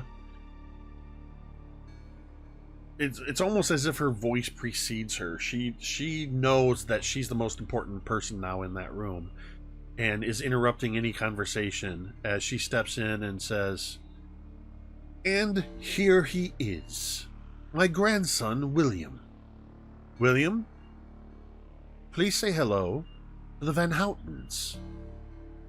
And you see Mr. and Mrs. Van Houten are talking to your mom is in there,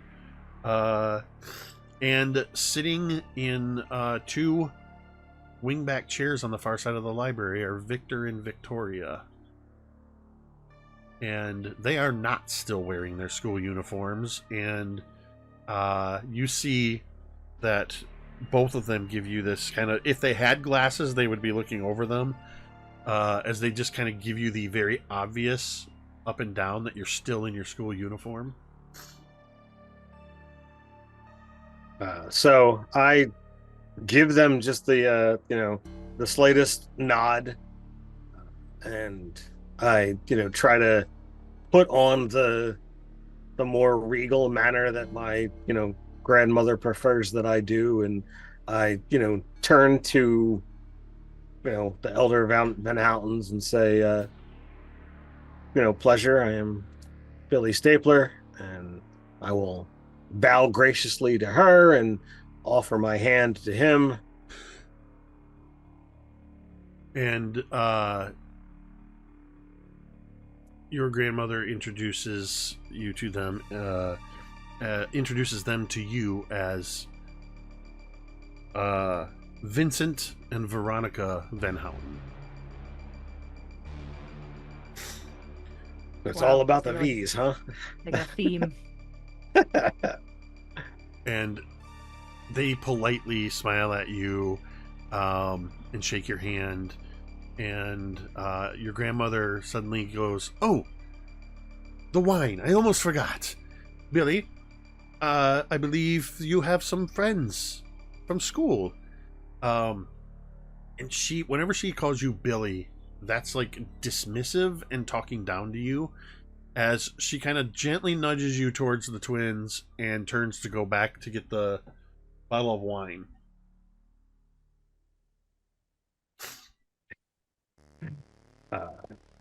So I gesture at the at the twins.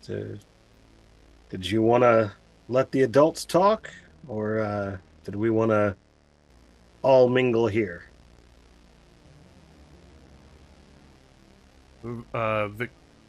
Victoria kind of looks at you and she goes, "Mommy and Daddy always drag us to these things." Mm-hmm. I had thought that you were going to be here when we got here, so I'm glad you showed up. Please tell me there's somewhere better than a library for us to hang out. So I honestly don't remember all the different rooms in this house, but I would probably ramble off, 2 or 3, ending with like, well, we could always just, sit out on the veranda and. Well, there's the conservatory, the billiards room, the kitchen, I'm sorry. When you say sitting out on the veranda, Victor looks at you and says, "That sounds like a lovely idea if we were the Golden Girls." Don't you have a rec room that was something big in the 70s and 80s? And you do. Now, this was never established in the first iteration because you never went to the basement. But in this iteration, you know that in the lower level of the house, there is a full, a section of the basement that is a full rumpus room. There's not only pool, there's an air hockey table, there's a ping pong table, there's a full bar. There's the equivalent of a big screen TV back then, which is probably one of those giant projector TVs. It's a fully decked out, and of course it's got some kind of like orange shag carpet, so you know that's present if you want to lead them there. Yeah, so I would offer up that as an option. Not that I think Victor and Victoria would be super interested in air hockey, but maybe if you say billiards and not pool, that it would be, classy enough for them. Do you have any snooker? So you lead them down to the rec room? Yep. As soon as you come down the stairs, Victor goes, he sighs a big sigh. "Ah, this is more like it." And Victoria goes, "Air hockey! Billy, do you play?" I'm a fair hand at it. It is, my place and all. I wouldn't really expect that to be your cup of tea.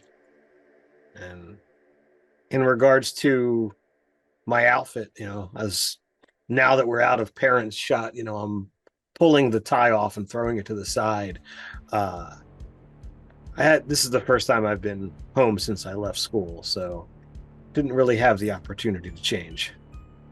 I thought maybe you were just admired the school fashion. No. As she says that, and you've just sort of pulled the tie off, she kind of drapes her hand across the front of your shirt, and with just a quick flick, she undoes one more button. And then Victor says, "Careful, Billy. She's very competitive." Victor has moved to behind the bar and is snooping at all the different bottles and assortment of what's back there. Oh my god, they're terrible influences on Billy. And so I'll go to the air hockey table, kind of just to get out of her reach for the moment. I don't know exactly what she's thinking or planning, but I think that the designs that as Ted is seeing it is certainly a scandal waiting to happen. Let's do a quick opposed flight check to see how this game. Sorry, this is about the game. The game Can I of get air a flight hockey. check to see if you avoid the grab ass? Thanks. Okay, so you stand over there, and I'll stand over Apparently, here. we're gonna air have hockey. to have to add a flirt check in here. I think a flight is fine. It sounds like flirt, and that makes sense. All right. Well, I exploded twice. That's a 9. Yeah, you Ooh. did. Sorry. Sorry. Jesus Christ, Jake. What is wrong with me? You are an infant. What is wrong with me? Oh, It would. I blame the cold medicine. I'm Incredible. so happy. I'm so happy. It's not Jeremy for once. Hooray! Done. So what? Shit on me all the time. So what was your total? 9. Wait, exploding twice, you get a 9? Listen, 441. Okay, I got a D4. 9. That- Oh wait, I rolled the wrong that- number. I rolled dice. I rolled a d20. That is not a d20 flight. Oh, okay. I rolled a 10. damn. As you are engaged in this game, Victor is behind the bar and is mixing up martinis, and Victoria is expertly blocking your shots. Not only expertly, effortlessly. She's one of those players that hooks 2 fingers into the edge of the thing, and has this kind of like wrist flick things, and she puts spin on it, and she's just, not only that, she's talking to you the whole time, and she's basically just says, "So the reason my mommy and daddy dragged us here is because they are throwing a fete at the end of the month. And don't worry, it won't conflict with that school dance. They are trying to invite as many of the town as they can, sort of the opposite of a welcome wagon, more of a hello, we're here type of party. I do hope you'll be there." Can't imagine that it would be something I would want to miss. Incredible. Incredible. As she scores the final goal on you,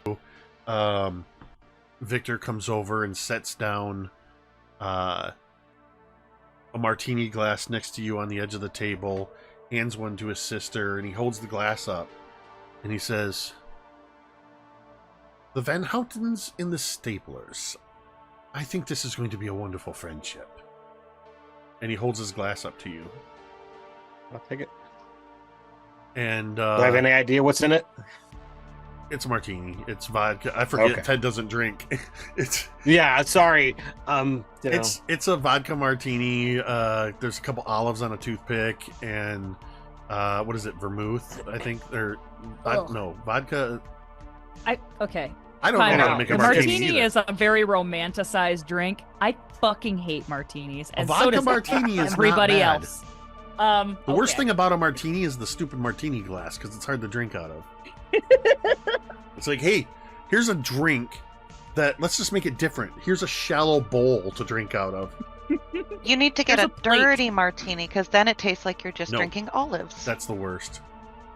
So you go ahead and cheers with them. We're going to use that clink to move. We're going to move quickly through a couple scenes as we start to wrap things up here.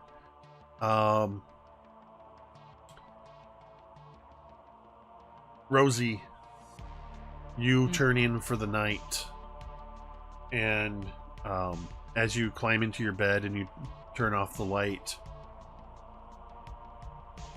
it takes you a little while to fall asleep, because every time you close your eyes, you're reliving the moment of the impact. You're feeling your bones break. You're feeling the air be knocked out of you.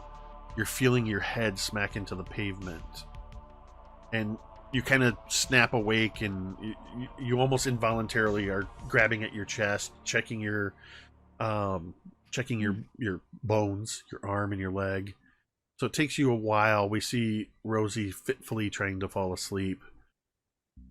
Oak, in your dreams, you have 3 dreams simultaneously. You are dreaming of yourself puzzling over this watch, trying to figure out what's going on and what does it mean. You have a dream of yourself as older, college age, in college at University of Michigan, studying sciences, just puzzling over some scientific apparatus. And you have a dream of a version of yourself in a very sophisticated laboratory with lots of blinking lights and computer sounds, and you're puzzling over some piece of technology. And as you look up away from your work, you are looking out a window over a lunar landscape. Billy, eventually the Van Houtens go home, and you have your thoughts as you go to sleep. And I imagine probably wherever you put the baseball cards, you set next to it, or have set next to it, that identical shoebox with those 2 wooden stakes in it. Jessica, as you were driving home back to the Starlight Mobile Home Park across town,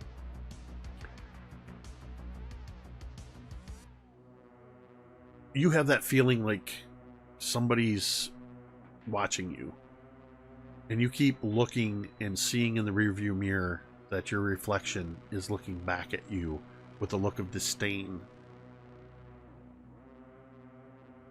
Coop, we see little, just because this scene just seems adorable to me, we see upstairs to your bedroom door, at floor level, is James holding 2 pieces of pizza, kind of doing his little hobble walk, and he pushes open the door, and the light kind of spills out. And as you walk in, you hear in your head as James says, "He's not going to get mad. I brought pizza." And as you come around the corner, you see, seated on the bed, as if waiting for you, is Templeton. And Templeton sits up, and not in your head, out loud says, "Oh, good. It is so nice to see a familiar face."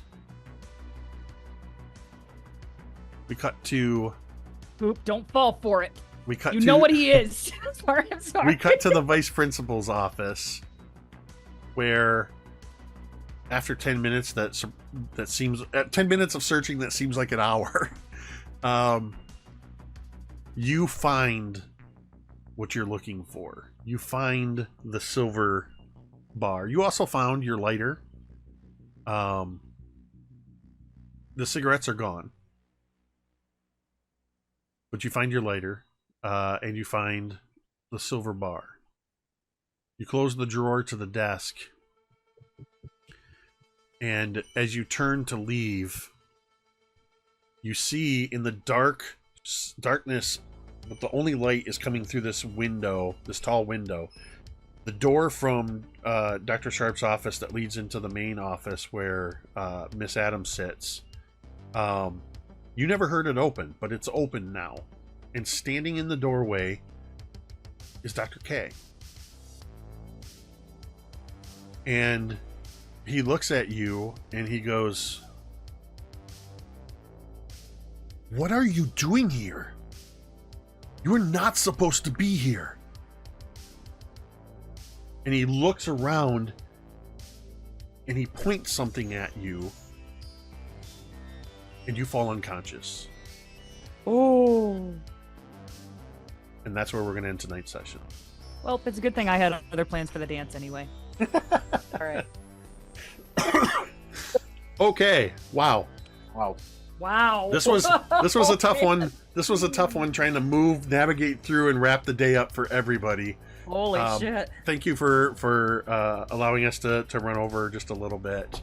Side note, it is still day one. Yeah. It's just that's why I called this episode Hell of a First Day, Hell of a First Day. Which I don't know if anybody recognized that. I mean, it's a pretty common phrase, but it's a quote from a period appropriate movie. It's what Tom Skerritt said to Goose and Maverick after they buzzed the tower and were getting chewed out. He said, "A hell of a first day, you two," and it starts to, explain some stuff to them. Wow. So, trying to slip those 80s references in.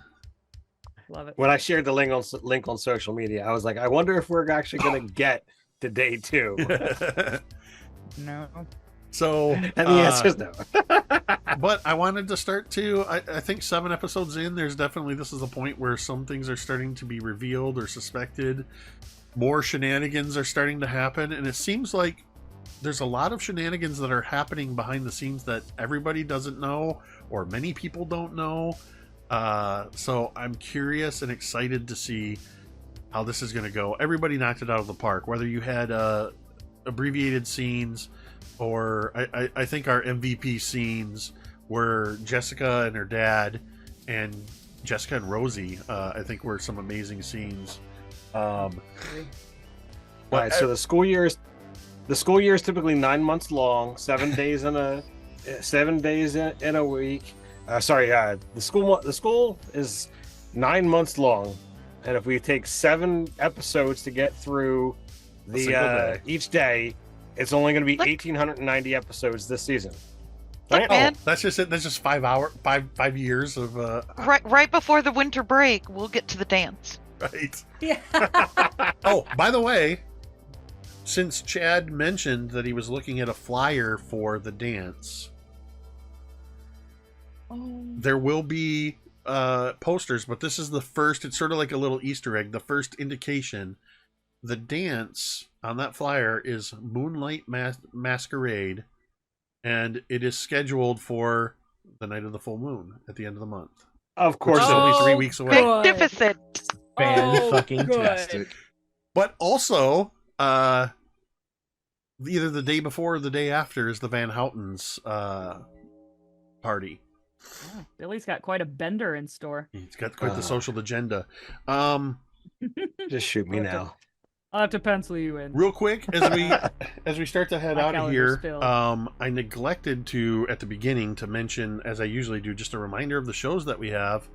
Of course, Thursday nights, you can catch us here every Thursday night, except for next week. We're not going to be here next week. Dune 2 comes out in the theaters, and I'm going with Dwight, Big Bearded Nerd. We're going to go check that out in IMAX. So, no Kids on Bikes next week. Monday nights, we've got Scribes and Scrolls this past Monday. You're going to want to check that VOD out. We had a session-long boss fight that was so intense and long that I cleared the entire fight music playlist. He got to the end of the playlist. I didn't think it existed. It's like the end of the rainbow. So no, and it was pretty intense, and there was some really good stuff in there. And then every other Tuesday, unfortunately, we had to miss this week because I was coming down with this cold. But we have our Sky Metal Iron Gods, and then once a month, that just happens to be tomorrow night at 8 p.m. Eastern on Nerdarchy on YouTube. Ted and I will be playing in the Old Guard, a Da Vinci Punk setting run by our friend Robin, and with our other players, Carlos, Asa, and Frag. So please stop on by. We love seeing people come on by and join us for those games where we play crusty old retired adventurers out for one last job. Thank you to everybody who tuned in tonight. We always enjoy seeing you in the chat and love seeing people theorizing on their own in the chat and trying to figure out what's going on. We love sharing our games with you. We hope you enjoy them. If you're somebody that likes to watch quietly, lurking in the chat, or you're watching on your own later on the VODs, know that we appreciate you as well and hope you enjoy our presentations. And of course, as always, I have to say a huge thank you to these absolutely incredible players that it is my joy and luck to get to call my friends and to play with in this game every week. Thank you, Chad, Tomiko, Carrie, Ted, and Jeremy, without whom this would just be me talking to myself for a couple hours. With that, we're going to go ahead and end this stream the same way we end every stream, and you can say it with me if you want. Like